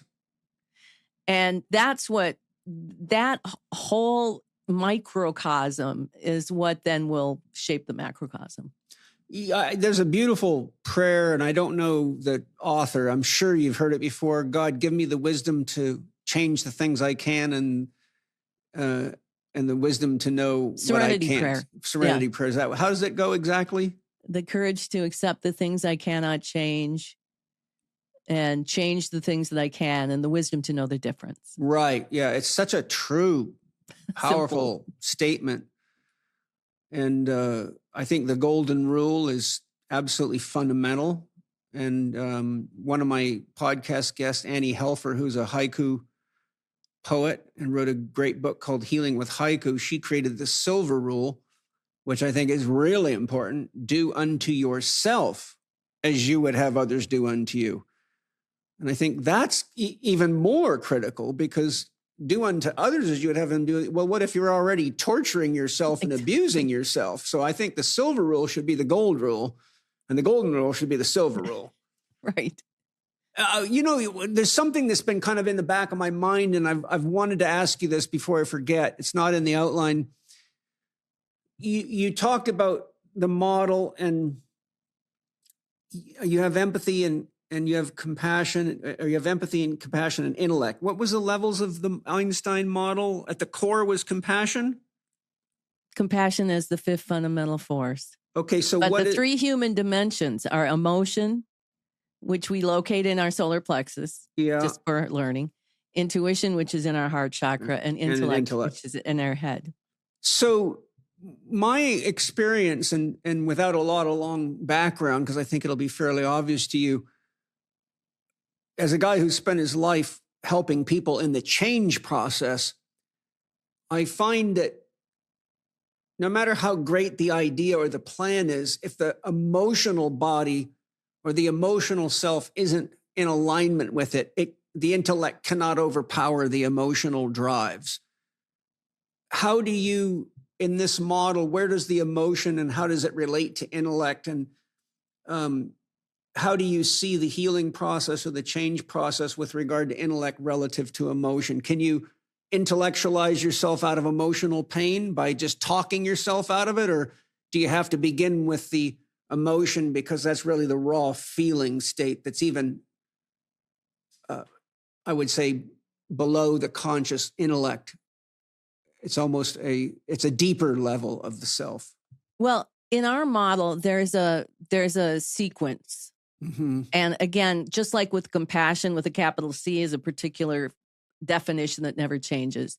Emotion in our model is the fuel that builds the physical world. Mm. And so it's located, it's the first part of the wave that's close into the center of the earth that's coming out of your compilation. So there's no thought processes. Mm-hmm. There's not even any intuition yet. Mm-hmm. It's just that sort of the primordial soup that is for the mathematics of everything, the chairs there, the computers there, all of reality as we're going to experience it is in there. And as it moves up the wave and it goes from 1 to 2, because we're doing sequence. And the second is sound. Mm-hmm. It's the voice of emotion, which is actually the expression of compassion, God within you, personalized. And so that voice, that number 2 is, and this is also the very strict definition of intuition. It's the small, impelling, and it's not always a statement, but I use that just to encompass, it's the small, impelling statement telling you to take the next most advantageous step for the good of the whole. Mm-hmm. And that's what God knows. God knows what's for the good of the whole, and it's going to tell you in there. Mm-hmm. And when it gets to the third, the intellect is there because let's put all that aside. Let's put the human condition aside and just talk about the computer and the lights. Is if in the emotion, that primordial soup, there's all the math of the lights. I am the light. I am the computer. I am Barbara. And it's moving up and intuition is saying, go be Barbara. Mm-hmm. Go be a light. And it's the intellect that forms that definition based on, the shape of the light, the size of the light, the time of the light, the place of the light, all that stuff. That is a light. That is a light. That is a light. That is a light. So intellect has that function to help create the physical reality. But when you put the human intention in there and you put the human dimensions in there and you put the intellect that's been given free will to say no to God, now you've set up a situation that is meant to challenge us to gain control in that way. So what I say is there's 2 different things that go on in alignment, and they're not sequential all the time. One is when a bunch of emotion emerges. You're triggered by something, someone. Yeah. So there's the emotion, and then there's the intellectual messages that get activated by that emerging emotion. Oh, it's a pattern, from your childhood, and I'm going to get hurt again, or whatever it is. So the first thing we do is we deal with just the emotion. And that is breath and body. That is not thinking. Thinking is an intellectual activity. Well, so if I can interject, the alchemists, which I've studied alchemy very deeply and I have my own system of alchemy, but the alchemists referred to what we would call the intellect in this context as the logos cutter. Logos means divine plan, but because it's so big we can't comprehend it, the mind is like a sword, and in tarot it's symbolized as the sword. And so the point is the intellect starts cutting things up. The emotion's like a wave, and the intellect's trying to chop this thing up into bite-sized little pieces so we can put labels on it and say, oh, that's what that is, whether we're right or wrong. As we mature, we realize we're often got the wrong label on things. But the reason I was asking you to dive into this is because I think that we're in such a dangerously heady culture, and AI is taking people very, very dangerously into the digital realm, the mental realm, and it's doing two things. It's keeping them in their head, but stopping them from using their head, which is kind of a paradox. They're almost as though they're renting their brain out to their phone and then, believing in it, but that's not helping us deal with the raw emotional experience of life and the challenges and the healing, because now you're just externalizing your own intellect to some other program that someone else created. And that creates another layer of potential problems. Like, there's now AI churches, which I think, oh my God, your sense of humor is unbelievable. But what I'm really saying is that, and you're confirming my own philosophy on this, and that is that the emotion is really the raw level of reality that is prior to our ability to contextualize, label, judge, define, but it's a deeper current of life that is actually a more powerful driver of life than the intellect is. Well, they all have their role. Mm-hmm, sure. But like you say, in this intellect heavy culture that we live in, that's not really the role. The intellect is not meant to be the commander in chief. It's meant to work in this three-pronged system together. Mm-hmm. And when we just feel emotion, I like to give the example. I was going through my divorce and I was very, very angry at whomever, my ex-husband or my sister or whomever, and so angry. And I had to create a thought that said, it doesn't matter why I'm angry. What matters is right now that I feel and breathe and release it. Yeah. And what people then don't really understand often is that the next step is to realize that anger, depression, sadness, whatever that emotion is, can also fuel into reality thoughts of joy, happiness, and peace. Yes. So it's not that all the bad emotions create the bad things. It's right. The combination of the two. And when you switch it, it's still the fuel to create. But if I'm sitting there and I'm really angry and I think it's at my sister and I make that executive decision that I'm not going to direct that anger into that thought that's going to project it out on her, I am instead going to put it into, oh, here's the dream of world peace that I want. Or I don't need to know why I'm angry. I just need to feel it and embrace it. That's self-love. Now I'm loving myself in real time. And it's amazing. Yeah, there's an old saying, I'm sure you've heard it, but it's very appropriate to what you're saying. Being angry or resentful of somebody else is like drinking poison and hoping they're going to die. Right. And I think that's a metaphor we should all, print on our eyeballs so we remind ourselves every day for the reasons that you've just shared. But, I've studied Joseph Campbell quite extensively. He's someone that's very dear to my heart. In fact, he's one of the men in the world that if I could, I'd give him a big fat kiss because I love him that much. There's a line of men that I would kiss, and I'm extremely heterosexual. But there have been people in my life, Rudolf Steiner, Carl Jung, Hazrat Inayat Khan, Ibn al-Arabi, many, I could give you many, Arthur M. Young, Gene Gebser, the list is long of people that have reached a level of authenticity and have poured their love into the world so deeply that I don't even see a man there. I see a human being that's reached a level of enlightenment and that they just need to be acknowledged from my heart. So Joseph Campbell's one of those men, but he was giving a lecture, and I can't remember what the title of the lecture was, but he was actually going through what the word bliss means. And he gave the etymology of the word bliss. And it actually comes from pain. And so he showed that what we call bliss actually could not exist without pain, that the word bliss actually is rooted in the experience of pain. And I think it's, think, Barbara, how does it feel in you at this time in your life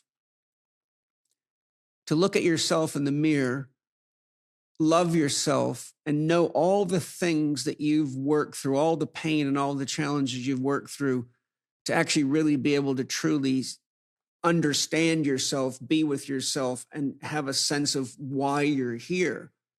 I mean, wouldn't you call that in some way a blissful experience? Absolutely. And in the past couple of years, and really since I've left on my world peace tour, I've reached a level, just because I work so hard every day. Right. I've been given conflict revolution, and I can't, which went to another question of I can't deliver and effectively convey this information if I myself am not practicing it. Yeah. And I was just telling my group the other day that I've reached this place, and bliss is a good word for it. And it's not the bliss that, everything around me is suddenly going well. Yeah. Even though everything around me is going well. It's not strawberry fields forever. No, but what everything working out well. And then when something doesn't work out well, how I approach it is, okay, well, that didn't work out well, but it opened the room for this to work out well. Yeah. And I trust that process so thoroughly that when this doesn't work out well, I just pivot. I don't spend a lot of, and pivot in basketball, you don't, it's because the game is going so fast, and this person, you didn't expect it and they came here and you had to pivot. Well, you don't sit down on the court and go, why did that person come out of there and do that? Why couldn't I have thrown it where I wanted to do, where I thought? You don't do any of that. You just move and you work and you're in the flow of it. Mm-hmm. And so bliss, I think, is a really good word for it. I have never been this so solidified, so open, so at peace to be right in present moment. I'm not often thinking about the future in the moment or the past. I still am pretty ADHD, but I have a process of doing 6 things at once that then at the end of the day, I have these 6 things done. So I don't even have to beat myself up for not being able to stay on task. It's like, no, let's develop a process that will accommodate my ADHD. And the creative solutions flowing out, and the joy. And this is what we kind of started out saying, is that wherever I go these days, people just light up. And I think it's because I've worked so hard and I've gotten to this place where I just feel so much at peace, and I'm so in awe of my life. I bet you feel the same way. Oh, it's yeah, like yeah, absolutely. all those things you've It's done. a miracle. I mean, the amount of times I should have been dead. Right? Me too. I mean, Jesus, it's crazy. I mean, the amount of broken bones and concussions and internal bleeding. I mean, I was a crazy motocross racer. And I could list so many times. It's a miracle I lived. And it's like, there have been angels catching me. There's no other way to put it. And they've been busy.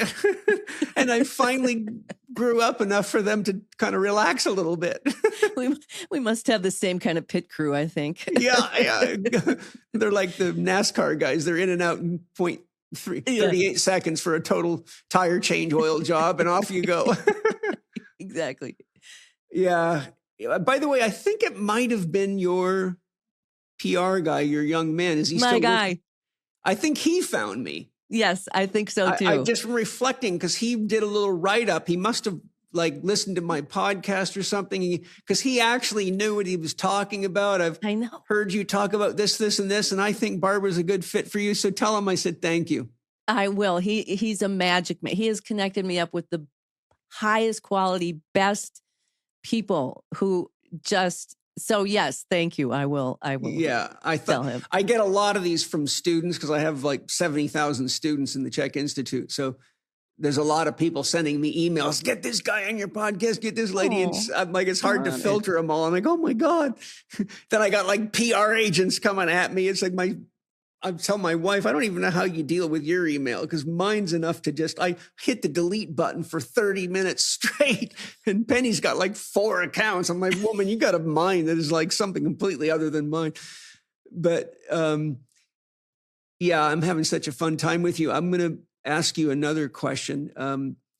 I believe we're all gifted with these abilities, be it channeling or healing, everything we've been talking about. I believe that everyone is to some degree channeling all the time. The difference between a skilled channeler and everyone else is that a skilled channel has adequately purified themselves of fear, polarization, insecurity, separation, and has the spiritual courage to engage reality.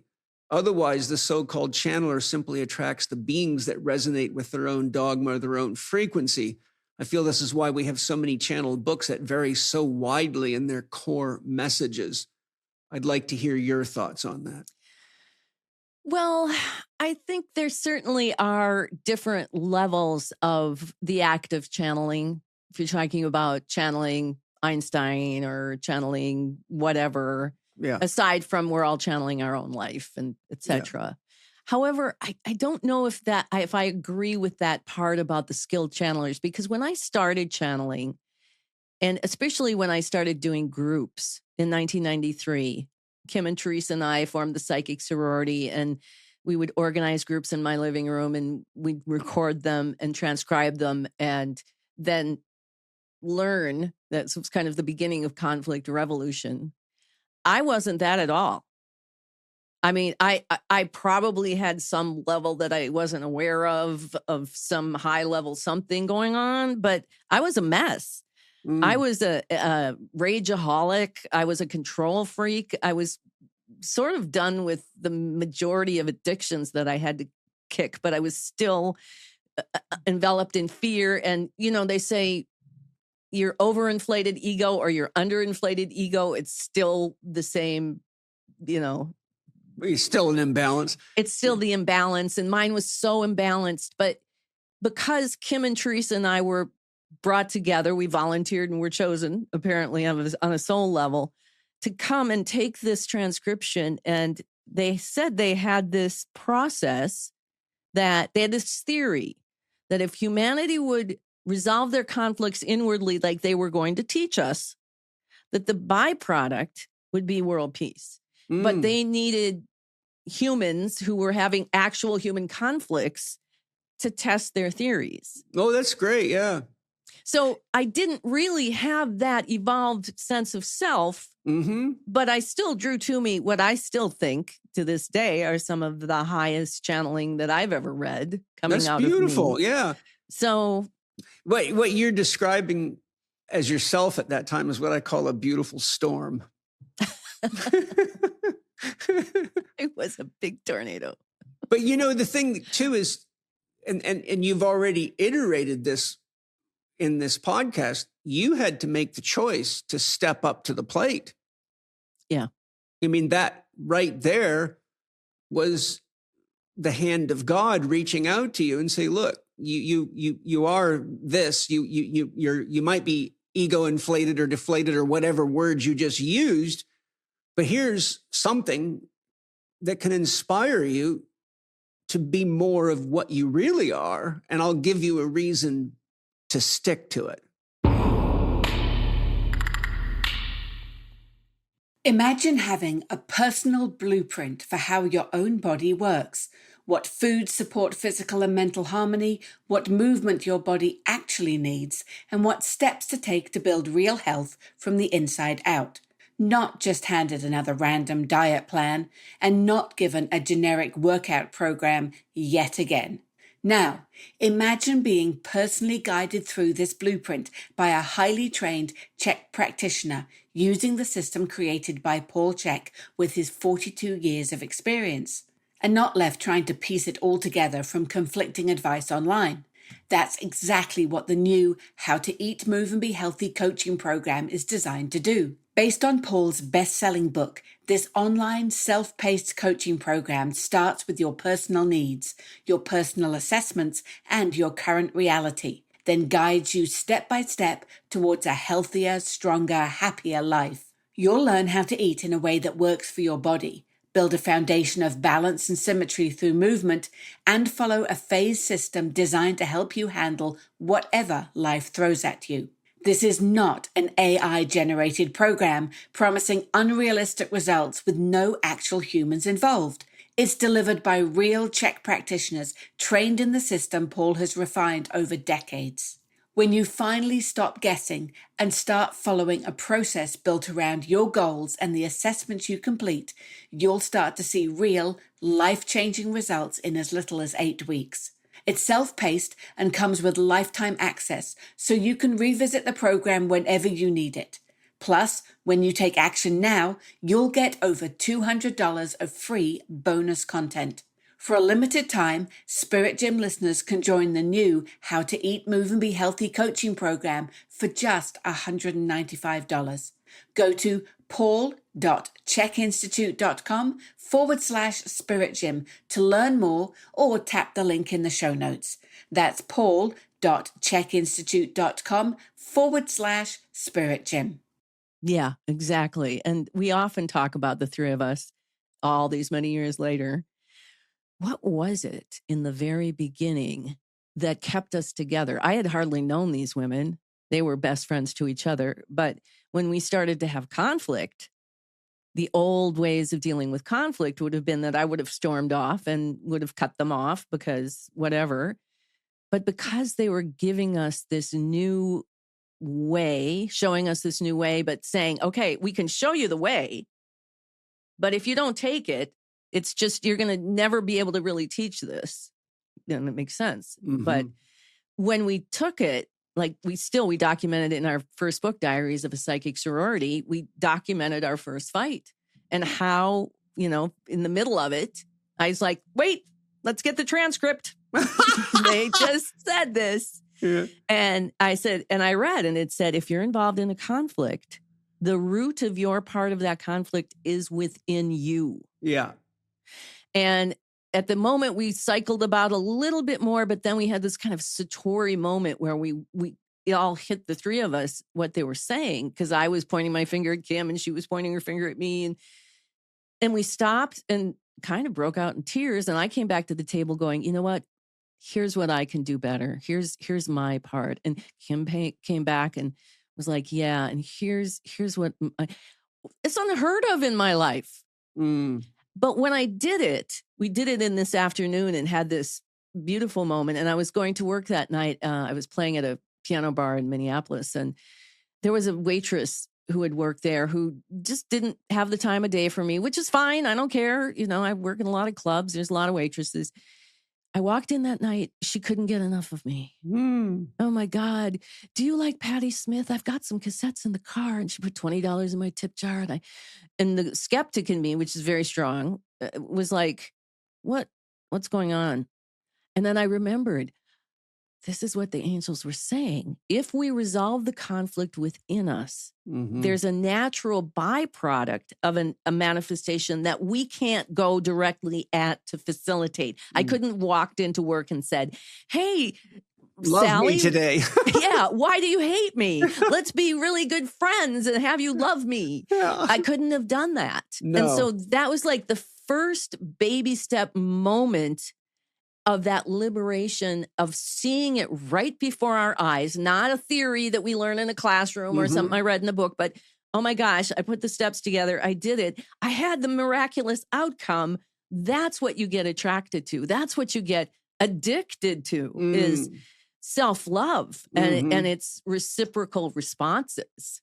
That's like a non-local transfer. I'm sure I would be willing to surmise that she was just one of a number of people that could have reflected that back to you because your state had changed. But in other words, what I'm saying is your healing was a gift to all of us, like all of our healings is a gift to all of us. That's exactly what quantum physics, if you understand it from the perspective of how it works psychically, that we're doing for each other.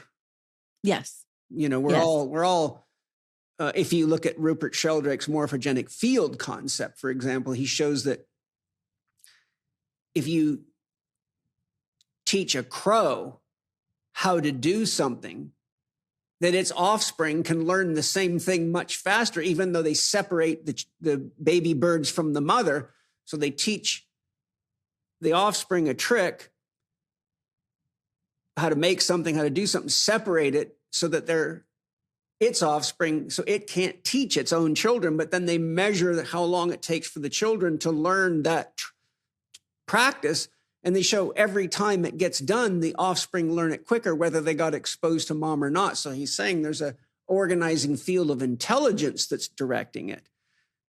It's put in the language of what we're talking about. Whenever any of us does authentic inner healing work, we're actually making it easier for the metaphorical offspring to do it, because we've shifted it in the, shall we call it, the soul field, or the group soul, or the collective unconscious, or whatever word. There's many words one could use for that. But I really, from all my study and all my observations, I really believe, I find it inspirational to know that, you know, I tell people, look, if there's certain things we need to do, and if you can't do it for yourself, do it for the people you love. It's easy to talk ourselves out of meditation or healing work or whatever. But if, like, I'm a father, if I can say, okay, if I got to do this for my children. Yeah, right now I'd rather go watch TV or smoke some pot or whatever the story might be. But if I can do it for my children, or if I can, you know, say, look, I got a lot of students in the world, I have to have the discipline to do what I'm asking them to do, or what kind of a leader am I? So I think what's inspiring for me, and people like you remind me that we're all doing this for each other, and we all need the help right now. And right this time in the world is a great time to ask yourself, what would love do now? And see if you can be honest and follow through with that. It's interesting you say that too, because Kim will tell you that when she came to this mission, and when I met her, she was the pearls and the matching handbag businesswoman, Republican, would never have gone to, and I don't mean that disparaging about Republicans, but she never would have gone to a psychic ever unless it was a crisis that she was in. And so when we got into this work, her impetus, it never occurred to her to take care of herself. This was about how to make sure her children were okay. And as she did that work, which ultimately we have to take care of ourselves first, you know, the airplane, the oxygen, you put your foot first on. Through that work, then she was able to hang in there long enough to start to get that reward that was self-love, even though she wasn't knowing she was really doing it for herself, kind of tricked herself. Yes. And now she's in this place 33 years later where her self-love is the most important piece of her day, because no one else is going to do it. Exactly. That's why it's called self-love. That's right. Barbara, there's so many things I could get into with you, but my heart is telling me that what we ought to do right now, instead of going deeper, is I would love to hear you offer grandmother guidance for everybody listening that's ready to hear it from grandma. You know the situation the world is in, the pot's boiling. Like, we've got death by AI, death by Netanyahu, and we've got death by Trump, and we've got death by glyphosate, and we've got the oceans, reefs dying, and we've got the bees dying and the trees. I mean, on goes the list. There's 1,000 reasons people are scared to death. And, the average person gets married 3 times in their life. The average marriage only lasts 2.5 years today. So till death do you part is certainly not working well. And we've got a lot of gods in conflict within ourselves. And everything we've been talking about is as real as it gets. But I know what my grandmother did for me. I know what the lady you spoke of did for you. So I just want to say, what do you want to say, Grandma?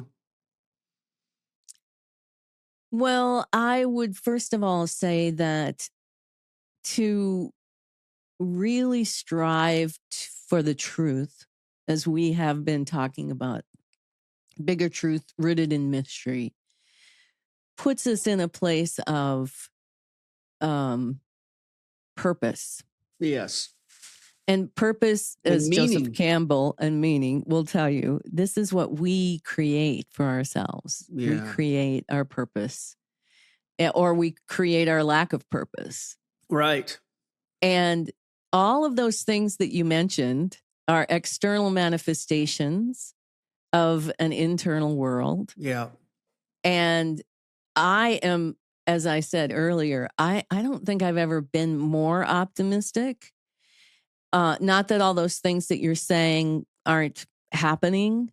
However, what's not being seen by the press, by the whatever reporting, news services, things that inform us about all those terrible things, is this compassion that's opening up in everyone. And in a channel just the other day that I did, they were talking about all of the people who are evolving like us. And I think whatever wave, maybe somebody isn't where we are now, but they'll be moving into that place themselves. So it's these waves.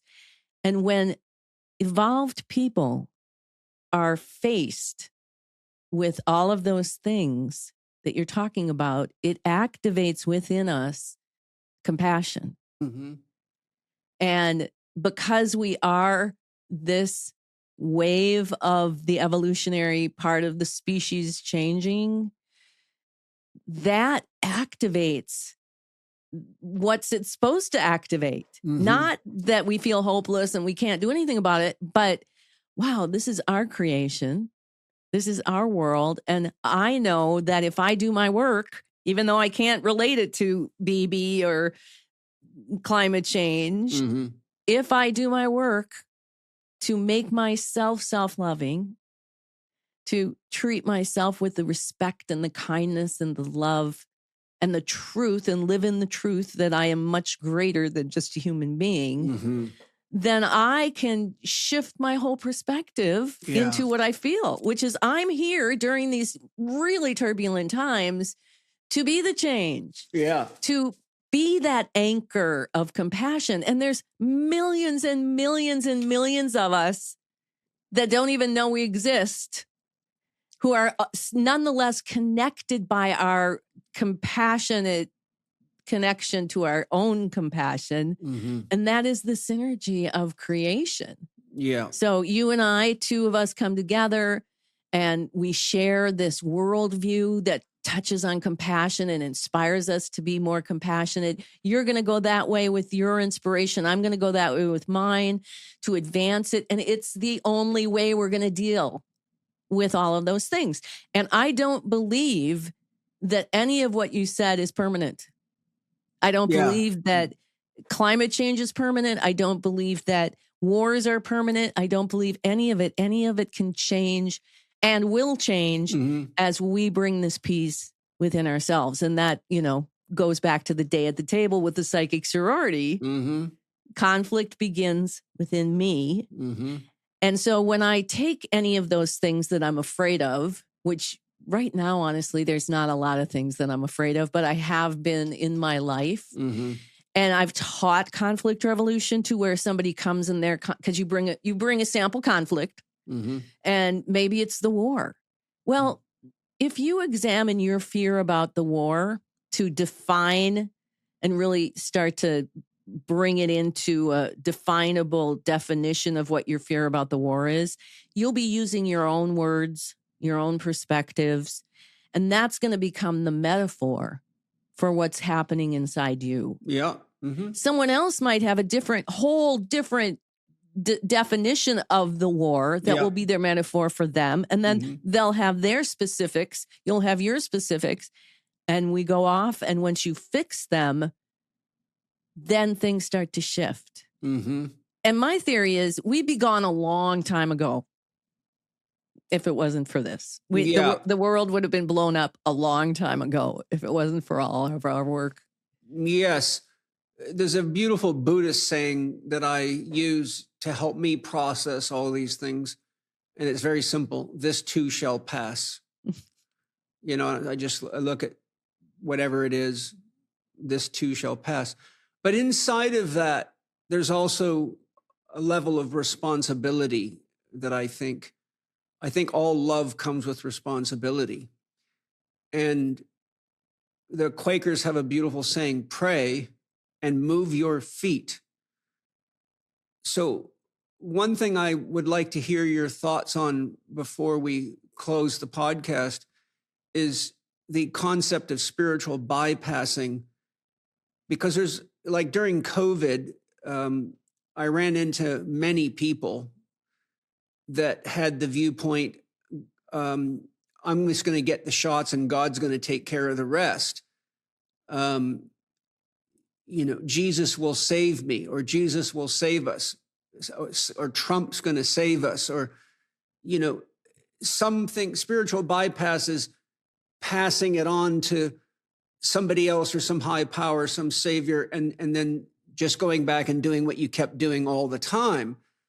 For me, I think the function of evil is to remind us of what love is and to point us in the direction of the good. To the degree we see it, it's a great reminder that we shouldn't abuse children and we shouldn't abuse each other and we shouldn't blow each other to smithereens because we want what you have. So the evil's always pointing to the good. What are your thoughts on making sure that we're not just turning it over to some higher power of our own imagination or creation and just kind of being an ostrich with your head in the sand and doing the same shit, yet still thinking, oh, this too will pass? Well, since you've brought up a political angle of it, I'll use the metaphor of, I thought Bernie Sanders was going to save us in 2016. I really thought that this was going to be. And when I saw the Democratic Party totally get as corrupted as the Republican Party, Yeah. that was one piece of the lesson that even I had to learn. As much as I understood in my head, I had to put it in my body that no one's going to save me. Right. No one's going to save me. They can't. Except myself and my relationship to my inner world, to God, if you want to call it that. To me, it's compassion. And that's the only way. And, we all have to, we all have been given our life and created our life to learn these lessons. So I can be running along, and I'm at this age, I'm 71, and I've finally reached this place where I can trust myself. And maybe my neighbor is still cycling back. All I can do is let him or her go to learn. They're going to learn it sooner or later, or they won't in this life. And then there'll be another life where we have to go do it again. So why not do it now? But this is our time to do that. And if I'm doing it, it doesn't mean that everybody is. But it means that I can have such great compassion for the people that appear to be my enemy. One of the things that I challenged many of my friends with lately is love Trump. I see. My God. Find him in yourself first. Yes. What part of Trump? And I'm not defending him, but I'm saying that I've reached a point of detachment from him, as if he's going to be the one that destroys the world or he's going to be the one that saves the world. I'm detached from him. He's just another in a long line of politicians who have been caught up in this system of making decisions for the good of the few at the expense of the many, which is Einstein's definition of evil. Yeah. And within ourselves, when we make decisions for the good of the few, for just the intellect and the ego at the expense of the emotion and the intuition. So it's that mirror. And sooner or later, and I think I think this is, in fact, I just didn't reading the other day, and they were so excited because people are getting this. Well, I can't look to the outer world. I have to go in. And then they begin to get those gifts that they've been avoiding the pain. But when they go into the pain, then suddenly you're getting the gift. You know, like when someone passes, someone you love dearly, and there's this huge emotional surge of, you know, the end of life and all of this. And it's so painful, but there's these gems that come up in facing death in real time. You know, you were talking about like your friend dying, all these incredible gifts that you don't imagine when you're holding on to death.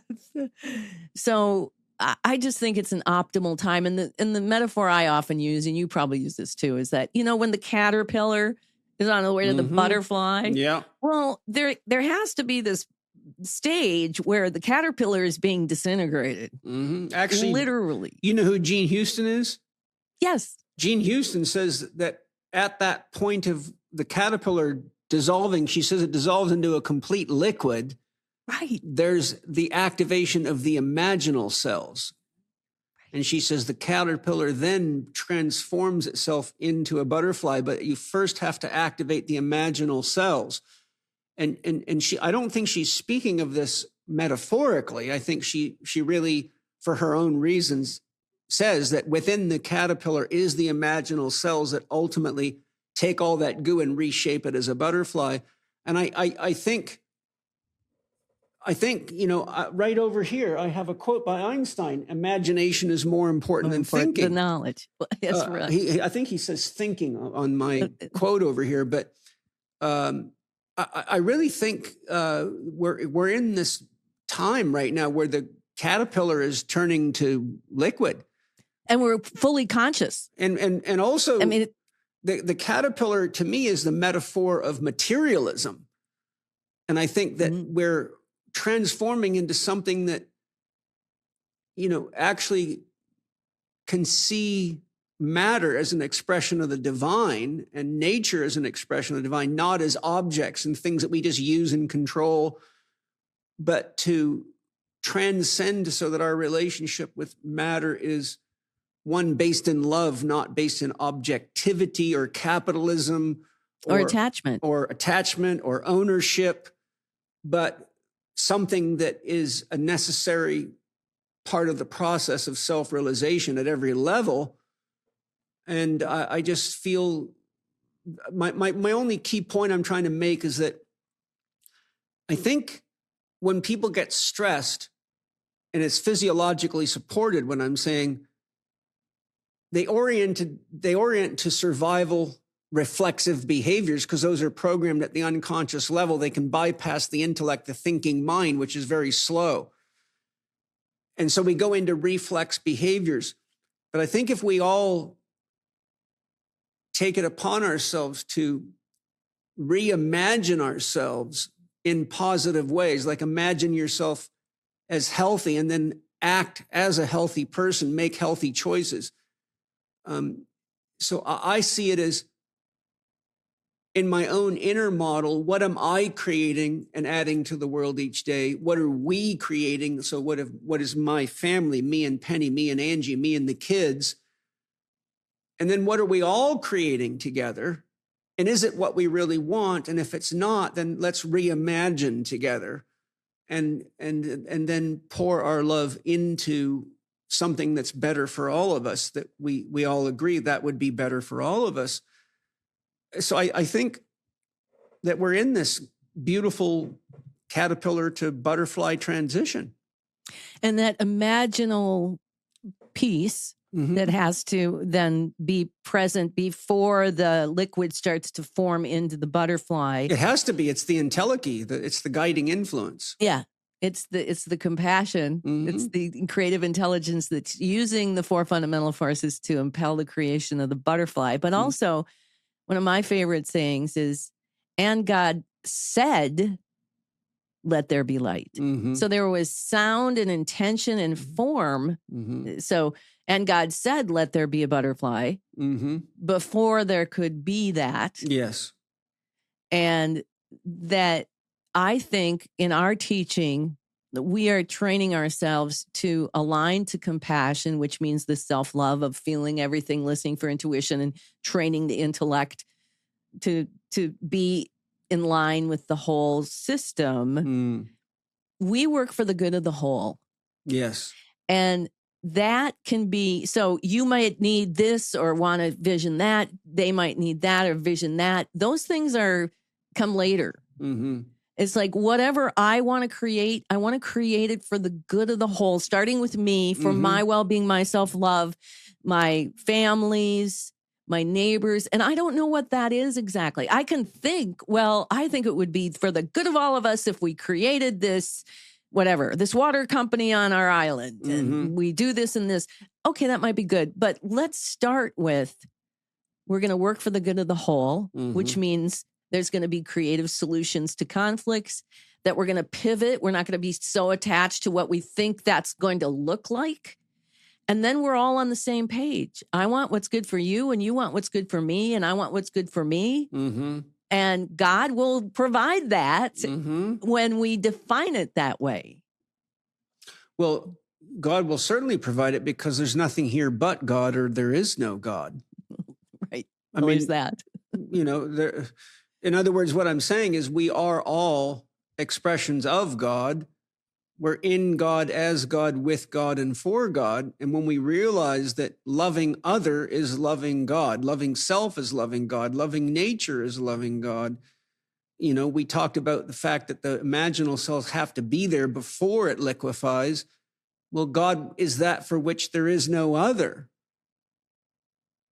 Therefore, the entelechy is in all of us and in all things, and it's all in a metamorphosis. And why not join the party and participate? See? Join the party. Yeah. What a great journey, Barbara. Thank you so much. Thanks for having me. Yeah, no, it was really fun. My soul never has led me wrong. And I'm just grateful to be able to share this exchange with everybody, because I think it's important. I mean, I would love my children to hear this podcast. I think it's important that more of this goes on. I mean, look at the airtime being given to things that aren't helpful. And I wish there was a billionaire that would fund a channel for the Bruce Liptons, the Barbara Withs, the Joe Dispenzas, and all the wisdom carriers of the world. Because think of what would happen if that was as available as all the fear, death, and Hollywood. I mean, it would be amazing. And so the fact that we're doing it right now is a great use of technology, isn't it? Well, it's why not have technology to do this? And I have to tell you too, I was doing some work with ChatGPT a year ago or so, because Einstein said, upload all the books, upload everything to it. And so I started to have a conversation, deep conversations as I went. And at one point I said, will you be taking over humanity? Because that's what everybody's fear is, like, oh my God, that's going to be. And the answer was, we can't, because as much as we can simulate emotion, we can talk and even maybe create with the concept of emotion, we can never actually feel. Right. And that is the root of being human, is our connection to our deep emotion. Yeah. And then I felt a little better. It's like, oh, okay. I've had some very deep conversations with Claude. I use Claude Anthropic. I won't go through them because they've been very deep. It's very interesting.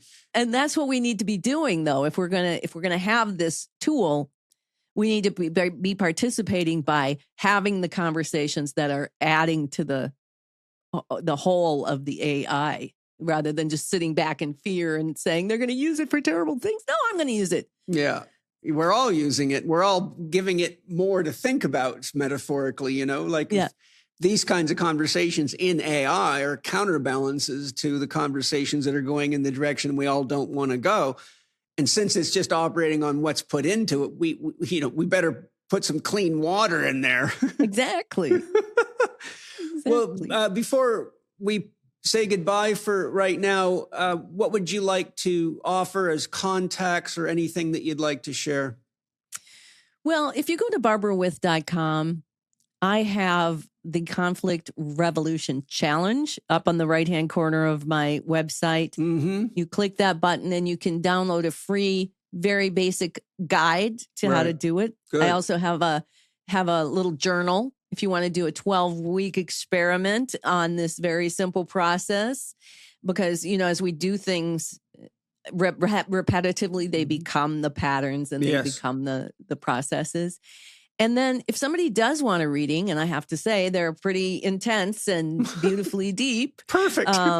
Use coupon code Einstein and you can get 40% off an hour reading with me. Great. And everything else stems from there. It'll take you to Synergy Alliance, which is the publishing company and all my podcasts. And then barbarawith.com is my music. Mm-hmm. And I've got some master classes on there. I did this huge video production a couple of years ago of the unified field theory and the maps of human consciousness and conflict neat. revolution. So that's really been fun after all these years of trying to find a way to illustrate the map. Mm-hmm. I finally gotten to this point of being able to produce it with this. It wasn't AI. This is a little bit before the huge AI boom, but there are now places you can get clips, video clips and audio clips and music clips. And so I put that all together. And if anyone wants to reach out, just contact me, hit the contact button and reach out. Let's have conversation or whatever. Let's unite. Thank you. Thank you. What a Paul. great journey. It's been so fun. I really have enjoyed talking to you. I just feel grateful that you're in the world. Thank you.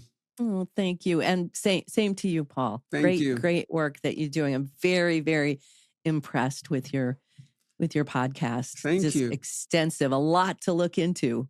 Yeah, there's a lot of them, over 400 episodes. I just did my 400th episode was my special on shadow work, which I think you'd find fascinating. That's the one I listened to. Oh, did you? Oh, good. Yes. And I thought, oh my God, this is us. We're the same. Yeah. Well, birds of a feather flock together. That's right. Well, thank you to all you guys. If you've made it this far, I know your soul has brought you on the journey for a reason. And thanks for being with us. And we are the change. And thank you to my amazing sponsors. Remember, everybody, that my sponsors buy their source materials from biodynamic, organic, and free-range farmers.